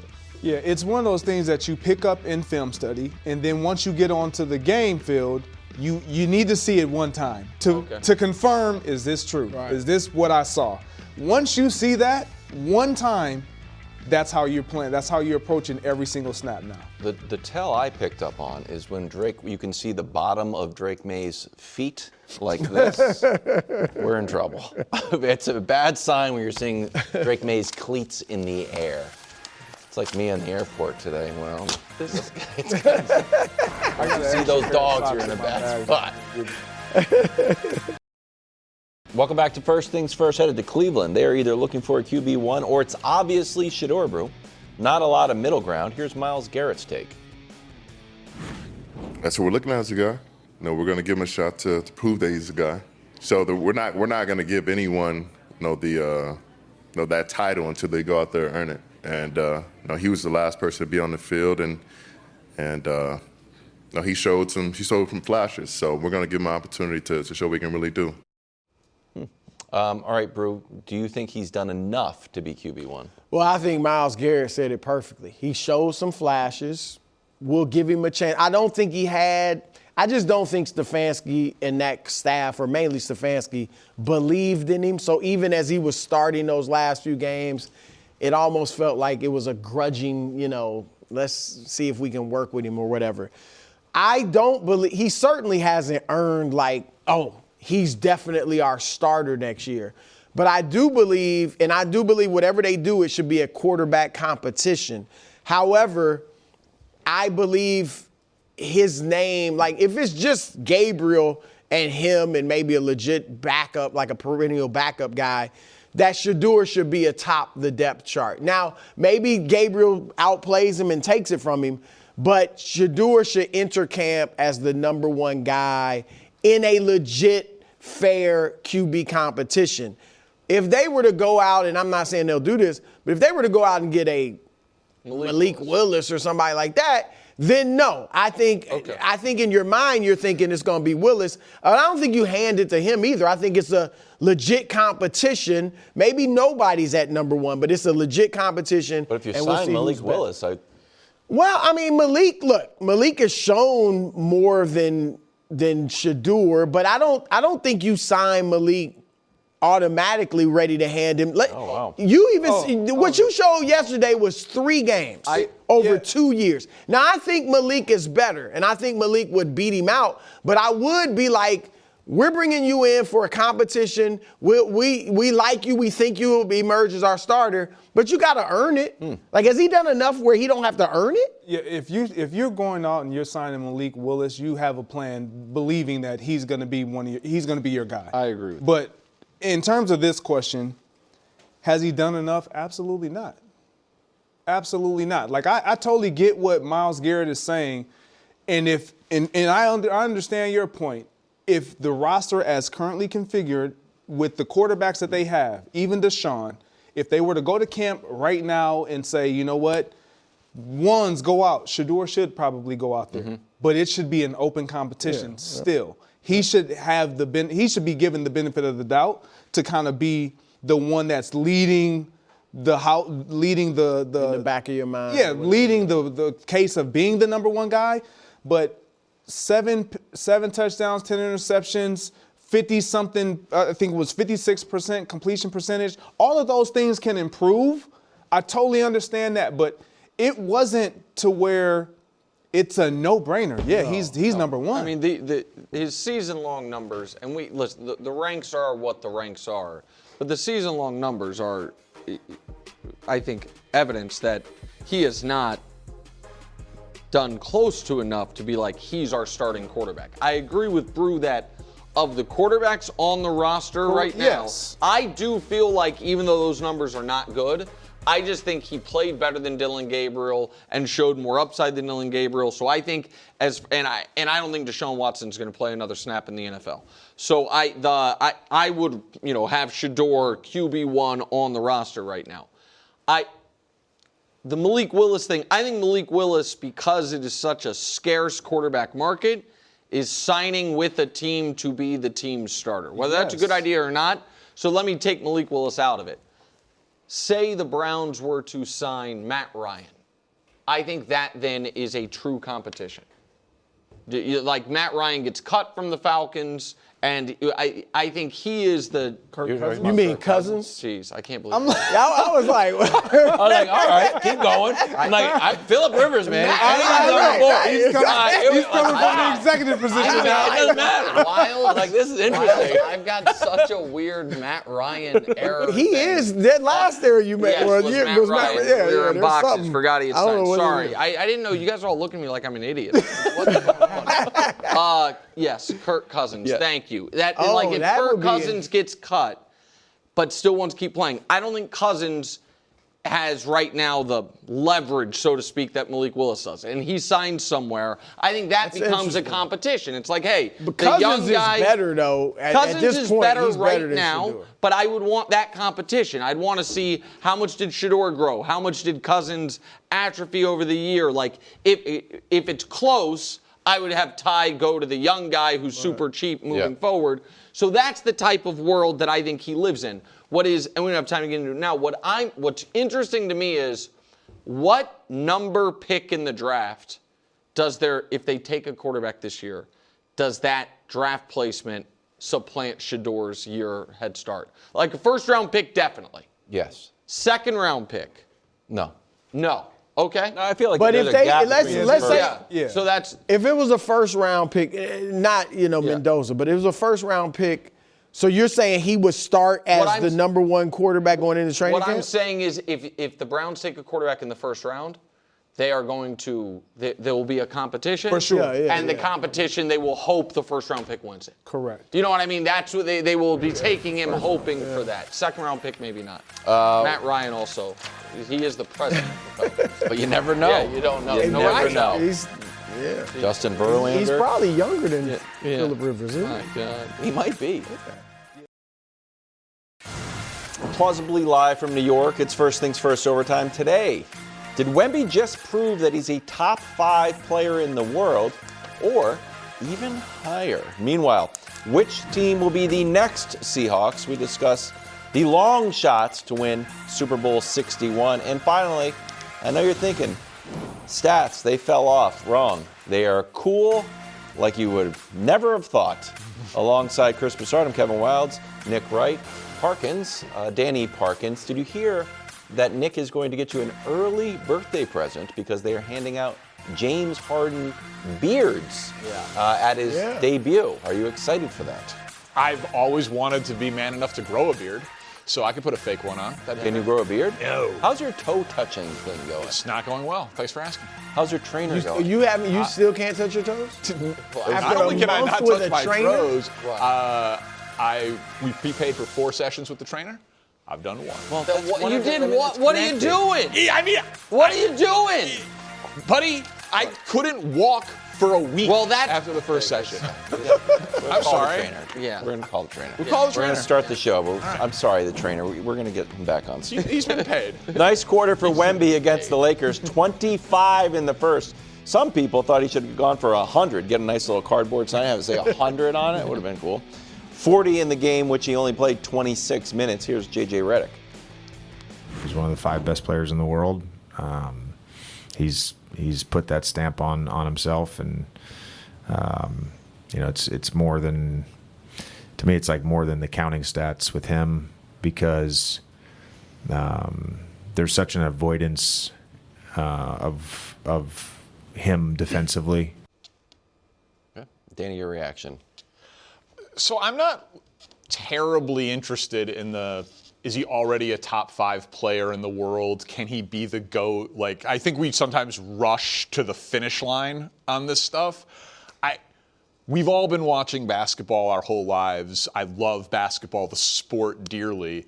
And I like that he is a one of one.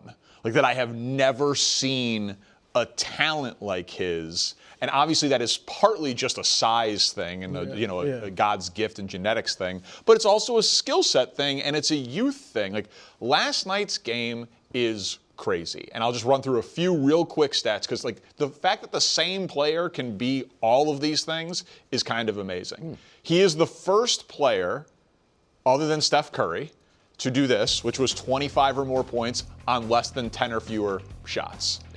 We can only in the first quarter. In the first quarter, to start a game that way. We can do this going back to 1996, 1997. So it's like a guy who's 7'7", 7'5", whatever he is, and Steph Curry are on the same list. And obviously Steph dominated by threes. But then for a game to have a 40-point double-double in 26 minutes or less, it's him and Patrick Ewing. Shout out to Patrick. Yeah. We don't get a lot of Patrick Ewing graphics on the show. And you track that back to 82, 83. And then this one, StatMuse put it out there first, so I'll give them the credit. He already has more 40-point games than Duncan. This graphic I don't like. Is it because Duncan wasn't a volume scorer? It just borders on almost like Tim Duncan slander, and I don't love it. Duncan's a top 10 player ever. That's a legitimate, it's just remarkable. I mean, he's got 1,000 more games. And it's not like you can just say, because obviously earlier in his career, Duncan did play normal minutes. Yes. And then Popovich got to a point where nobody played more than 34 minutes. Right. But Wemby's not playing a ton of minutes either. So, wow, that's... So I just find the Kevin Garnett, anything's possible when he won a championship.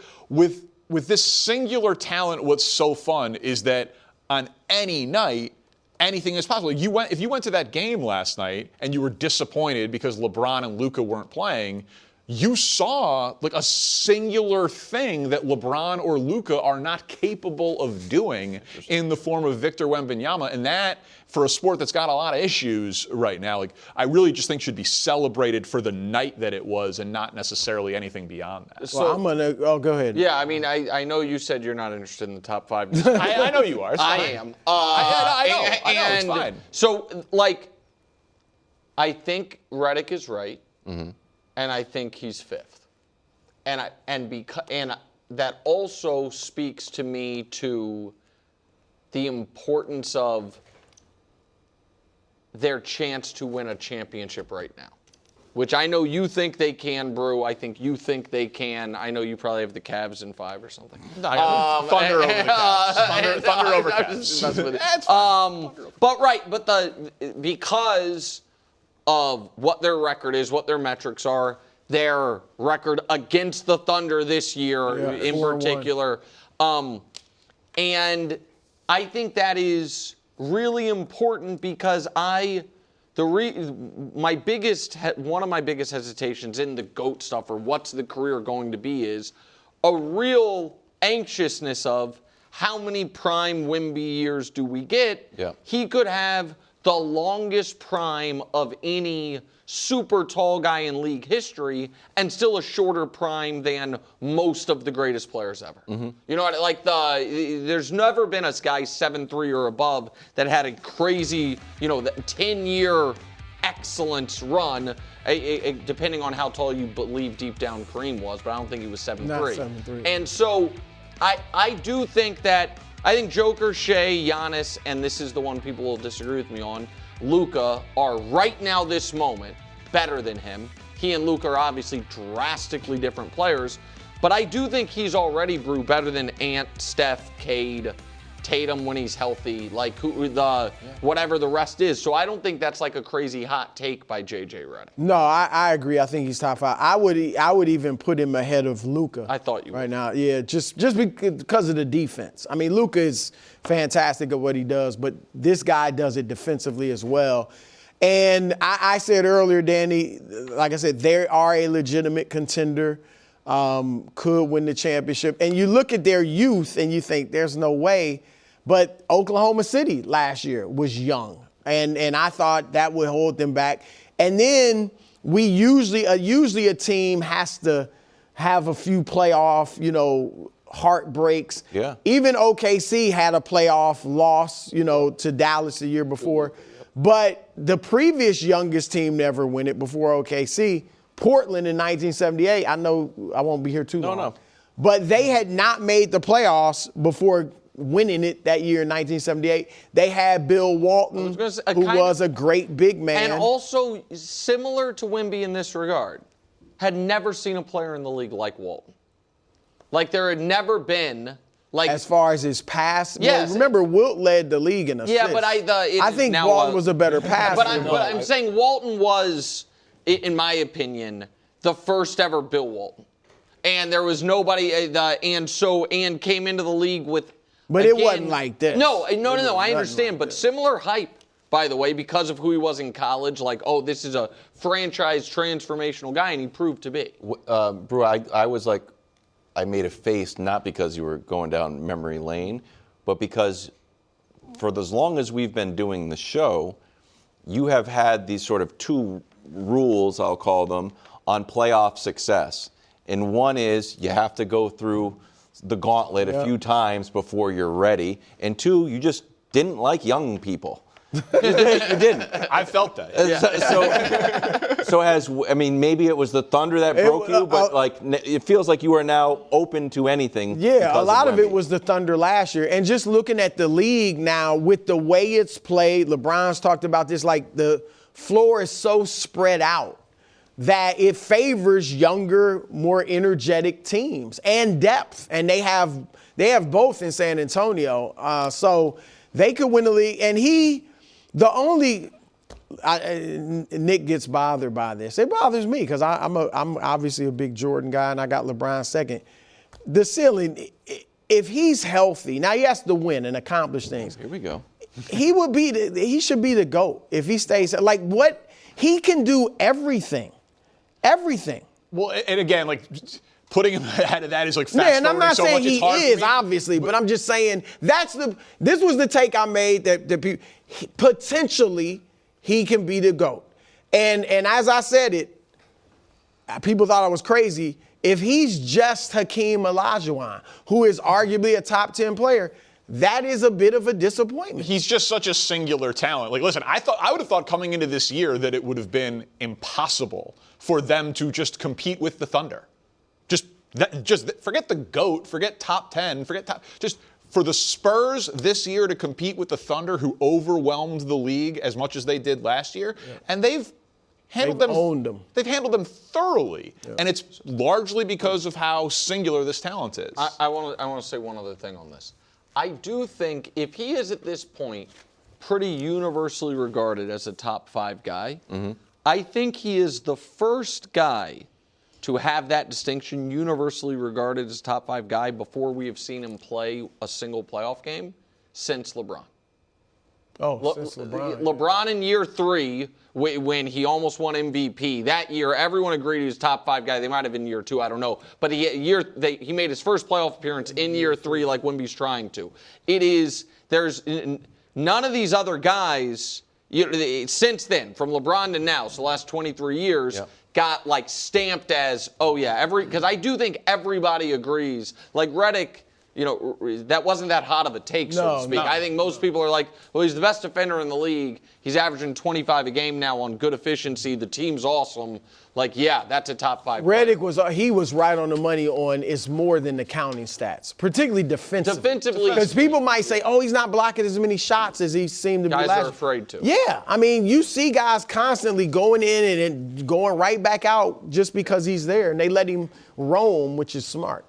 All right, we're going to focus on the other side of this game. LeBron sat out. That's the 18th game he's missed, so he is now ineligible for any postseason award.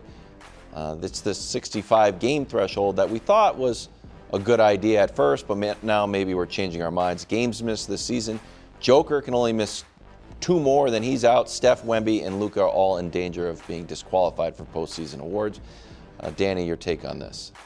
Well, so we don't have the time to solve the issue of how the modern game is played that leads to more injuries, which is then these guys actually have legitimate injuries and it's not a load management thing. Like I thought the spirit of the 65-game threshold was correct because of the embarrassment of load management. Right. This is not that because there have been legitimate injuries attached to some of these stars, so that's silly. But so just on LeBron for a second, the record is 21, right? 21 times All-NBA.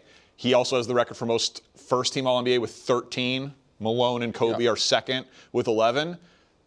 Maybe someone will get to 13 first-team All-NBAs, but 21 All-NBA seasons when Kareem is second at 15, that record will not be broken in my son's lifetime. And my kids are 6 and 3. That record is, to be a top 15 player in the league for more than 2 decades is impossible. And there's another one to it. So let me do this real quick, Brew, and just because I have the graphics. So we can just roll through these, Christina, because it's not just 21, it's 21 in a row. So that's LeBron. Kareem played forever.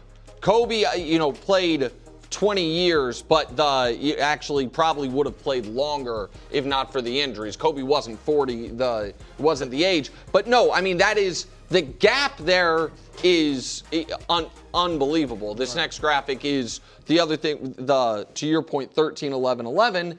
And then the consecutive All-NBAs is the same place I was going as you, Danny.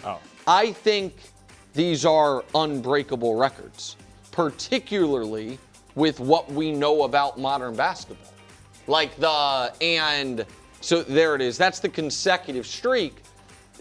Shout out to Kobe and Karl Malone and those guys. And again, this is not a GOAT conversation because Jordan is certainly in the discussion, and he's not on any of these graphics. But it is, I think this is right alongside the scoring title, which is unbreakable. Like, these are records that will not be broken and will look like old pitching records when we look at them now from like the 1900s. Like, wait, he threw how many complete games? Right. Well, look, he obviously won't make All-NBA now, but regardless of that, what he's doing in year 23, it's just incredible. It's so far beyond what anybody else did in year 20, 21 or anything like that. I wonder, I tend to agree with you guys as far as those records not being broken. I'm just wondering, athletes are playing longer nowadays across all the sports. You even look at Steph and Durant, who aren't gonna, they're not gonna but they're playing great at their age, putting up the numbers that they are. So I just wonder if there's going to be, if they start playing a lot longer, but still to make it 21 straight, that means you're not going to have a season where you never get hurt or you're never not great. Yeah, so and if you keep the 65-game threshold, it's impossible. Well, and regarding that, I think Adam Silver should announce Saturday in his annual, meeting with the press that he is unilaterally making a decision to get rid of that. Because you're right. I agree with the rule when they put it in. Because guys were just load managing to death. But now these guys are legitimately hurt. So if Jokic misses 2 or 3 more games, or Steph or whoever, they can't be all NBA. It's going to look ridiculous. And so I do think he should make that announcement. All right. We're going to turn back our attention to the NFL. We're headed to Daytona today, so we wanted to have one final bite at going through the Super Bowl. I know you're thinking, I feel like I've seen all the cool stats. Well, hold on. We have one more edition of Pack Stats featuring some cool stats. That's right. Little Super Bowl edition. Some things to kind of get us ready for the NFL offseason here. Excellent. Some cool NFL stats, because you guys know what else is cool? Well, we're not sure. What? Domination. Oh. Domination is the coolest. That actually is probably too cool. Well, yesterday I thought it was an interesting conversation. Like, how are we going to remember the New England Patriots? Well, so how are we going to remember the Seahawks? Maybe by being the most dominant Super Bowl champion by point differential since the greatest show on turf. I know you don't love how much I like point differential, Nick, but it's like a scoreboard for the whole season.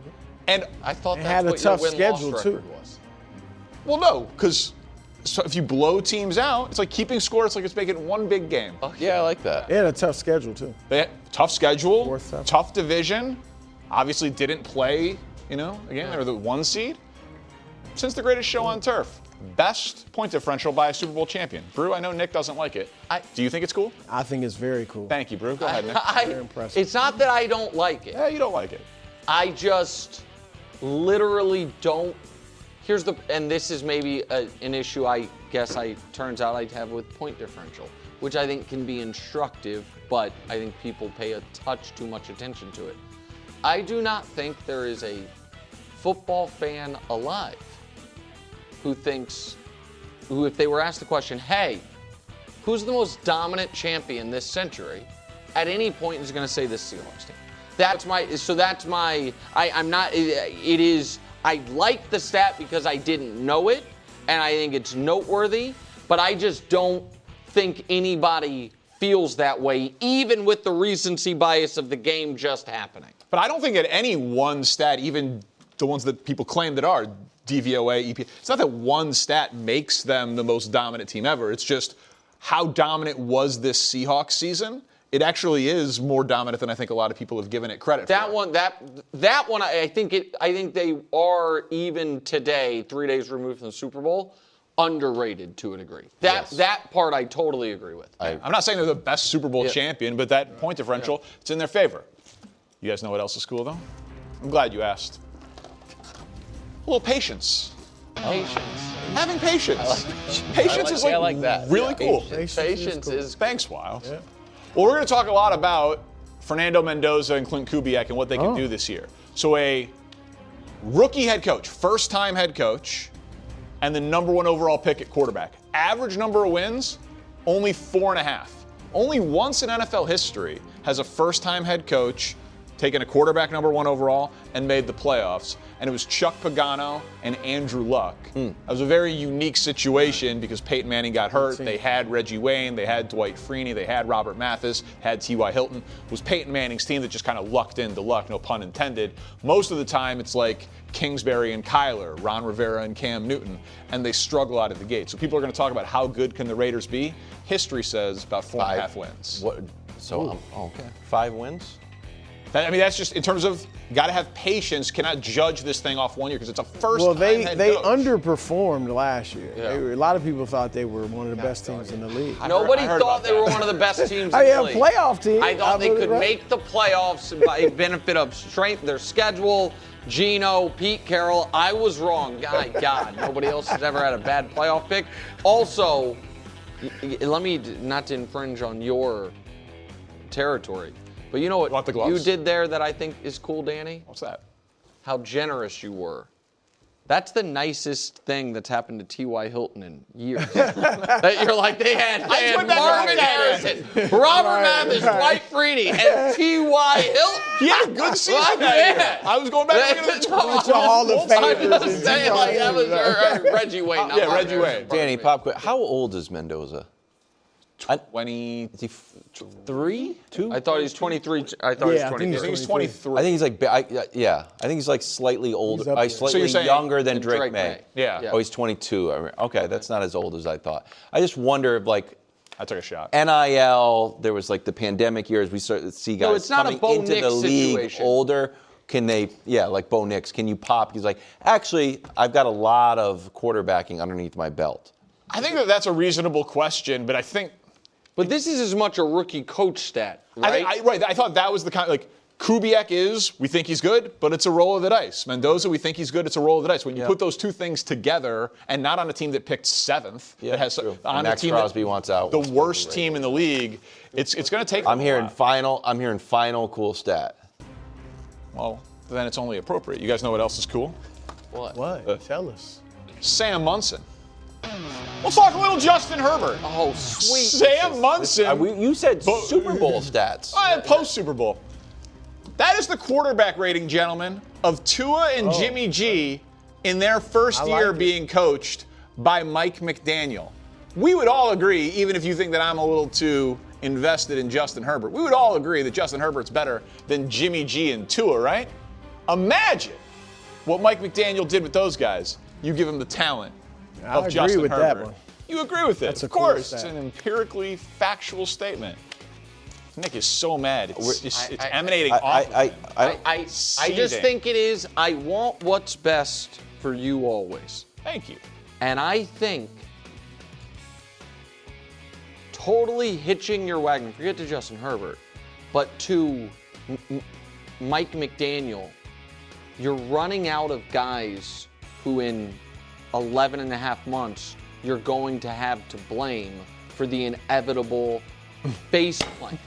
Like you're on the record that Jim Harbaugh's excellent. You're on the record about that once you have Alton Slater, it's an impermeable offensive line. Now, the guy who is the easy fall guy was this time. It was Greg Roman's fault that Justin Herbert was afraid to throw the ball down the field in the Patriots game. I just think strategically the better take would have been Mike McDaniel. Maybe a little overrated. Tua Merchant. I don't know. Like that. And then. All in, Nick. Okay. All right. All in. I just think it's. Big year from Herbert. You know what? If Herbert struggles, which I agree with you, I think he's going to have a great year. But if he struggles, you're going to have to jump off the bandwagon. There's nowhere else to blame. There's no way. Here's right. the thing. I'll figure Like Colin and No Sam one else Darnold. to blame. I'll figure it out. I'll be vindicated. Yeah. I'll be vindicated one day. Someday. Yeah. It's like he's a great OC. We got Greg Jennings and Willie Colon out here with us on the OT. Mic'd up content sometimes doesn't reveal all that much, I'll be honest, but it does take you inside the mind of a player. And Julian Love, it seemed like he figured out all the answers to the test against Drake May in the Super Bowl. Take a listen.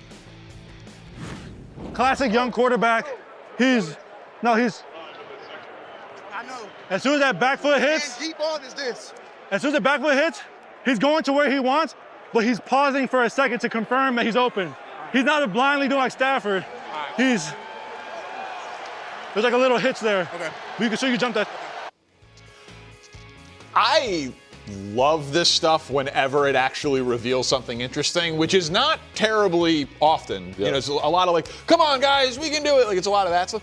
But that insight from Julian Love on Drake May, I thought was obviously fair and apparent based on watching the game, but also something that Drake May shouldn't take personally, but should take with him into the offseason of, oh man, these guys are openly saying that I had a tell and wasn't trusting NFL Open. And even though he was the runner-up for MVP, still has a ways to go to get to the guy who they compared him to, Stafford, who actually won the MVP. Yeah, Julian Love capitalized off his rhythm and mechanics. And most young players, especially young quarterbacks, have tells. When I was a young player, I had tell. I was fortunate enough to have teammates who were able to clean me up through practice. Like, hey man, you do this in the game, they're gonna get you. You know, one of my tells was when I was pulling, I would rock back in my stance.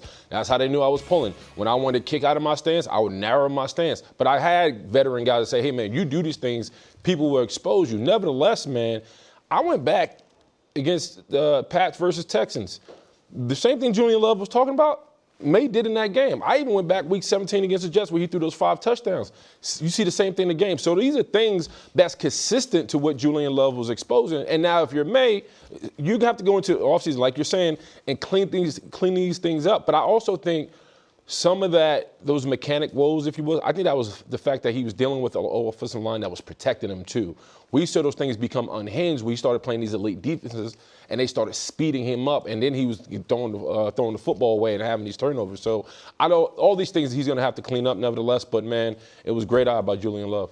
Absolutely. Look, in these games, playoff games, obviously the Super Bowl, you're always trying to find an edge, whether it's a regular season game or playoff game, but there's a little more emphasis. There's a little more desire to find something that can give me a distinct advantage. May not tell anybody, may not share it with anybody. What you saw there was a DB that was like a veteran DB too. A veteran DB that understood, okay, I watched film, I saw this on film. Now, if I see it in the game, it's confirmed. Because everything you see on film, it's like, I don't know. But once you see it happen in the game, it's confirmed, noted, I'm jumping it now. This is what happens. I experienced similar things on our run, playing against the Atlanta Falcons, being in the Super Bowl.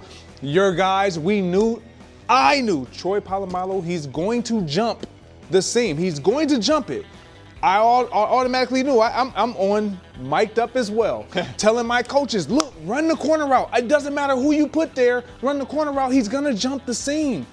And you take advantage of every little inch you can get in the game like that. Listen, there's tells in basketball, there's tells in baseball. Everywhere. So every sport you're trying to pick up on them and exploit them with your opponent. On this one specifically, though, Drake Maye led the league in completion percentage. Yeah. He was runner-up for MVP. You said you saw it on the film in a game in which he had 5 touchdowns. So, like, how big of a deal is this one?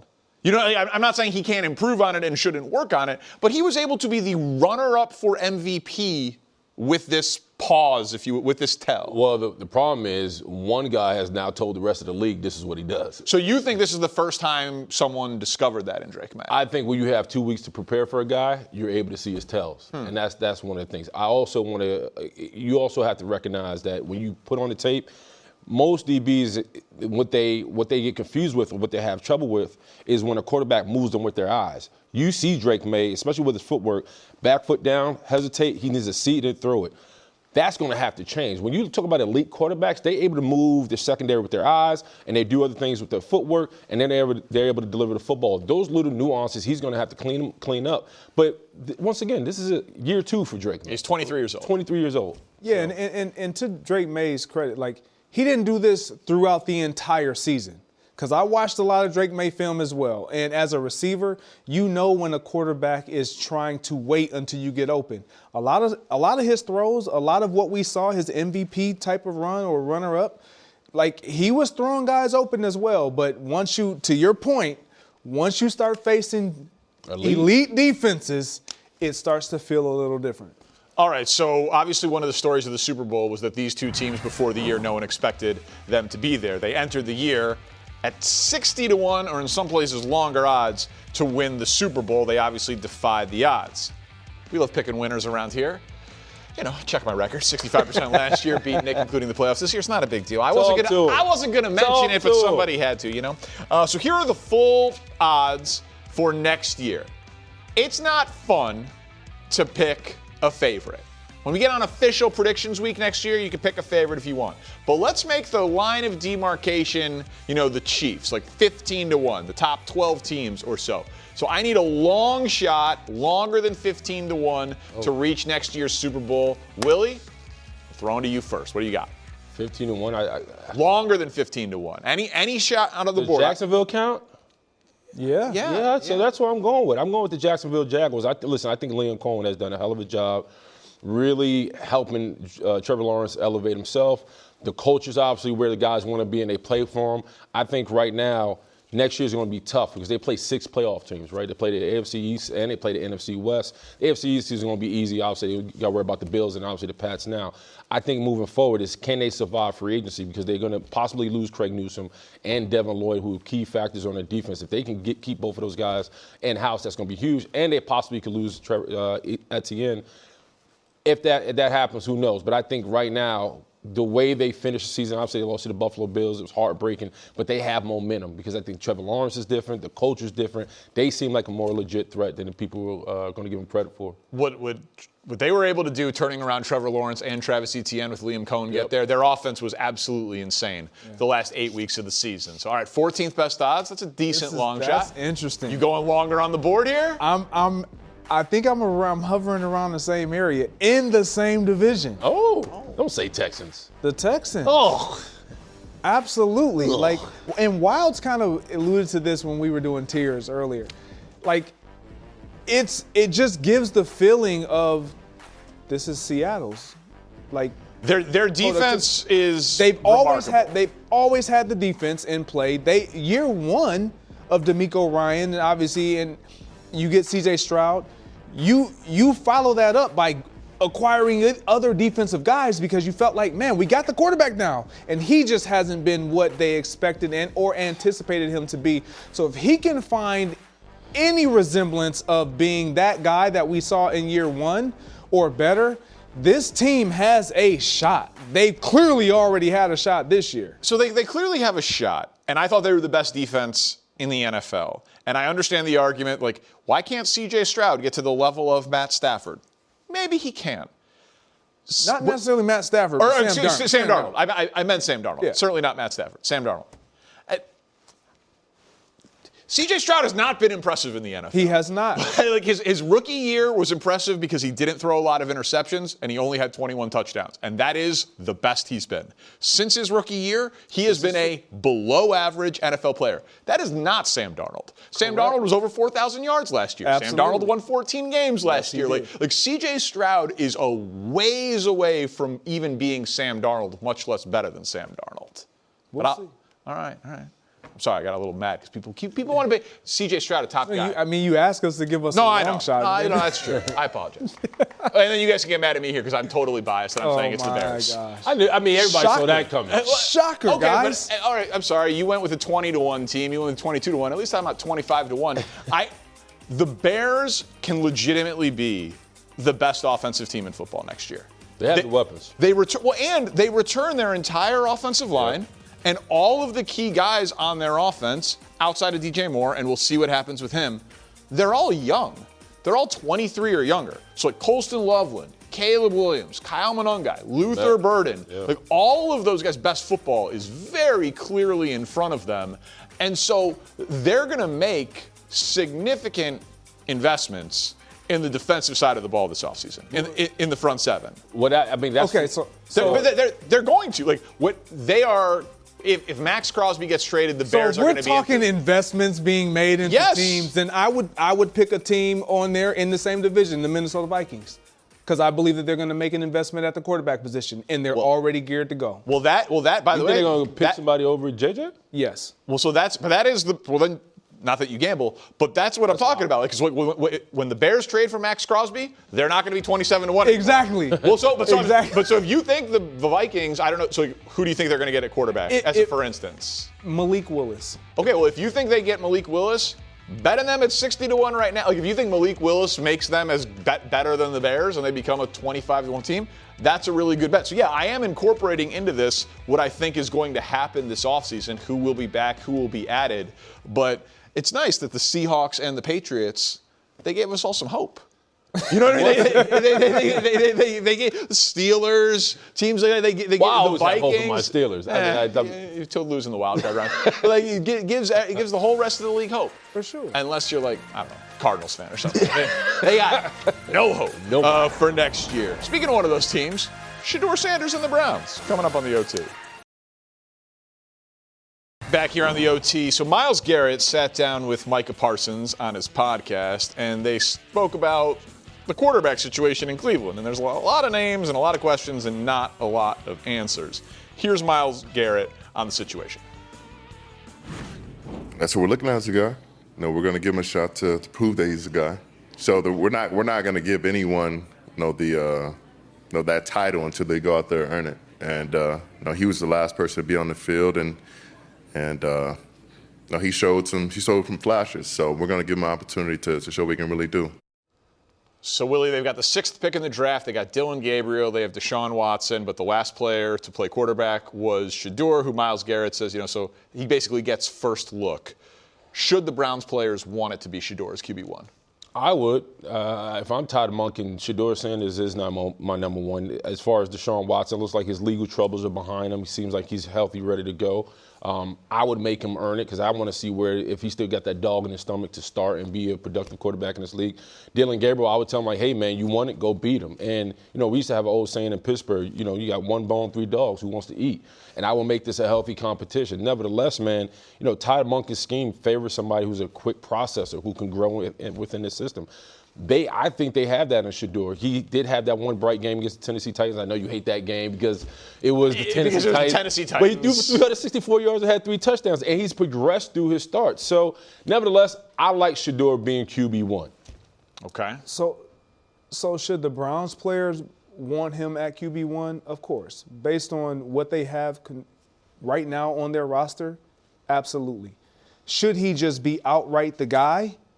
No, he should have to earn that. I think he's the favorite to win it because of everything that Myles Garrett said. But even though he showed flashes, he still has a long way to go. Now, if you don't add a quarterback to that room and you keep those 3 guys that you just mentioned, and that's who you're going into the season with, absolutely. I think he's the favorite by default because he is better than Dylan Gabriel. I'm glad you openly said that. No, he is. I don't think you felt that way earlier. I didn't. Yeah. I didn't. They drafted one guy in the 5th round and one guy in the 3rd round. I assumed the guy drafted in the 3rd round was better, which was a mistake on my part. I do think Shedeur showed more explosiveness than Dylan Gabriel. Deshaun Watson, my gut tells me he never plays football again, but he's got $46 million. He's under contract. The owner of the team went to his wedding. They made the worst trade in NFL history and the worst contract in NFL history for Deshaun Watson. If Deshaun Watson is healthy after multiple ruptured Achilles, I could see them giving him a chance. I'm not saying anyone should be rooting for it, but they've got a lot invested in that. But I think the overwhelming likelihood is that the next quarterback to get a contract from the Browns, to win double-digit games for the Browns, is not on the roster. Yeah. None of these guys are likely to be the answer. If I was Cleveland, they got the 6th pick, they got the 24th pick, don't draft a quarterback. And then trade Myles Garrett and be bad, and in the next year's crop. You are all about just tanking and love bottoming out. Oh, I'm sorry. God. I watch the league. You either need to have a complete, totally dominant, deep roster like Seattle, or you need to have awesome quarterback play. Does Cleveland have either of those things? Well, you talk about 2 quarterbacks who go into their 2nd year. They don't even know who they are. So either you're going to believe in one and develop around them. That's why you got Monk in there. You could build a system around them. You already have a good enough, tough defense that plays in the AFC North. Bottom them out takes time. You don't, that's a 5-year plan. That's a 6-year plan to get to where you're talking about. You still have a competent defense. You need a competent young quarterback that can lead an offense. This thing can turn around with competent quarterback. See, I think this works out if this scenario and what you're presenting for Pittsburgh, because their fan base is probably more open to receiving that and digesting that, because they've always continuously kind of been there in the mix of whatever. Cleveland, they've been doing this every single year. I get it, but don't lie to yourself. What are the chances that Shedeur Sanders ends up being Nobody great? knows. Nobody knows. Because honestly, he can be a guy. Well, it's their job. It's their job. No. I said he could better than Dylan Gabriel. I think it is very unlikely that Shedeur Sanders is ever a top half of the league quarterback. To Willie's point of nobody knows, if either of us were in a situation where we had an occupation where we weren't fully supported and we were being restricted to some measures or some degree. Yeah.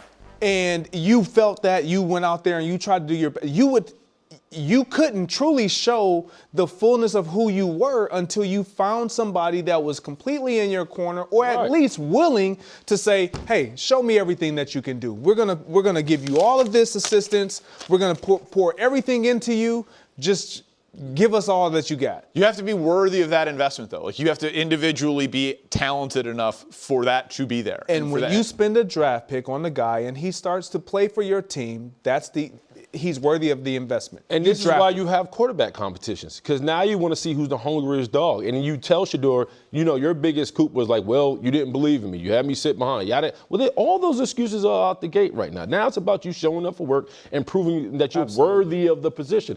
Everybody has a fair chance right now. And if you're Deshaun Watson, you should be the more seasoned and ready quarterback because you've had the most time and been most invested. These two quarterbacks now look at him and say, hey, man, get out the way. Our time is now. I'm down for healthy competition. Shedeur, there's no more complaining. Go get it. You're our QB1. Oh, he definitely should not be gifted the quarterback job. No. He certainly has not been. No one has should not be gifted earned that. anything like that. No, sure, he's not on that level. But yeah, trade Myles Garrett, tear it down, and then build around a quarterback of the future. I'm sorry, if the quarterback's not on the roster, it's the thing to do. Well, you just brought back your defensive coordinator. I highly doubt it. Right. Trade Myles Garrett.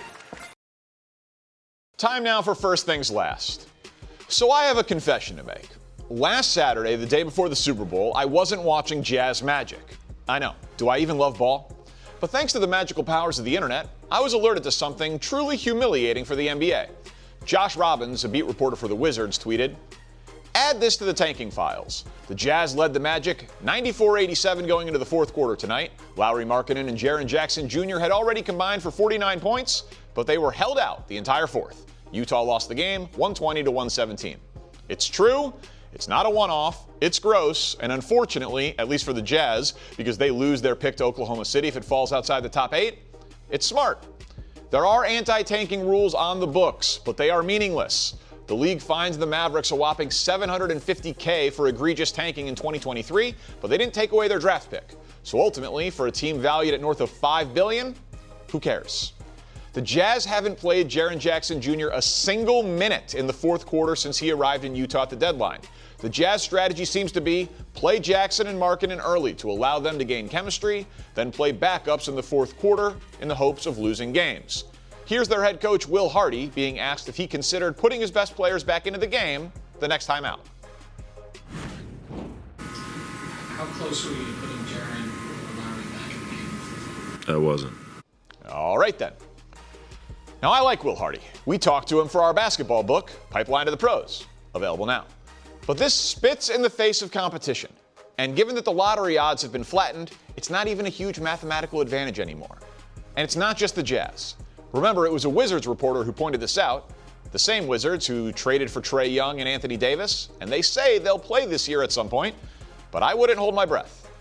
The NBA is reportedly considering further rules changes to prevent this abomination, like prohibiting teams from picking in the top 4 multiple years in a row and changing rules on picks protections and trades, which are both good ideas, and they should go further. But here's the truth. Shame should be a deterrent. When I was still wearing sweatpants to school in the 4th grade, a little bullying got me to change my ways. The league should be mocked for allowing this. This is anti-sport. It is anti-competition. Adam Silver will face the media this weekend ahead of the NBA All-Star Game, and he needs to be aggressively confronted with this embarrassment because he alone has the power to do something about it. There are a lot of issues facing the league, but none more paramount than teams feeling like there are no real consequences to flaunting the anti-tanking rules that already exist. I mean, it's no big deal. It's only the integrity of the league that's at stake. That's all I've got. Thank you so much for being with us on the OT. Be sure you tune in tomorrow to coverage live from Daytona.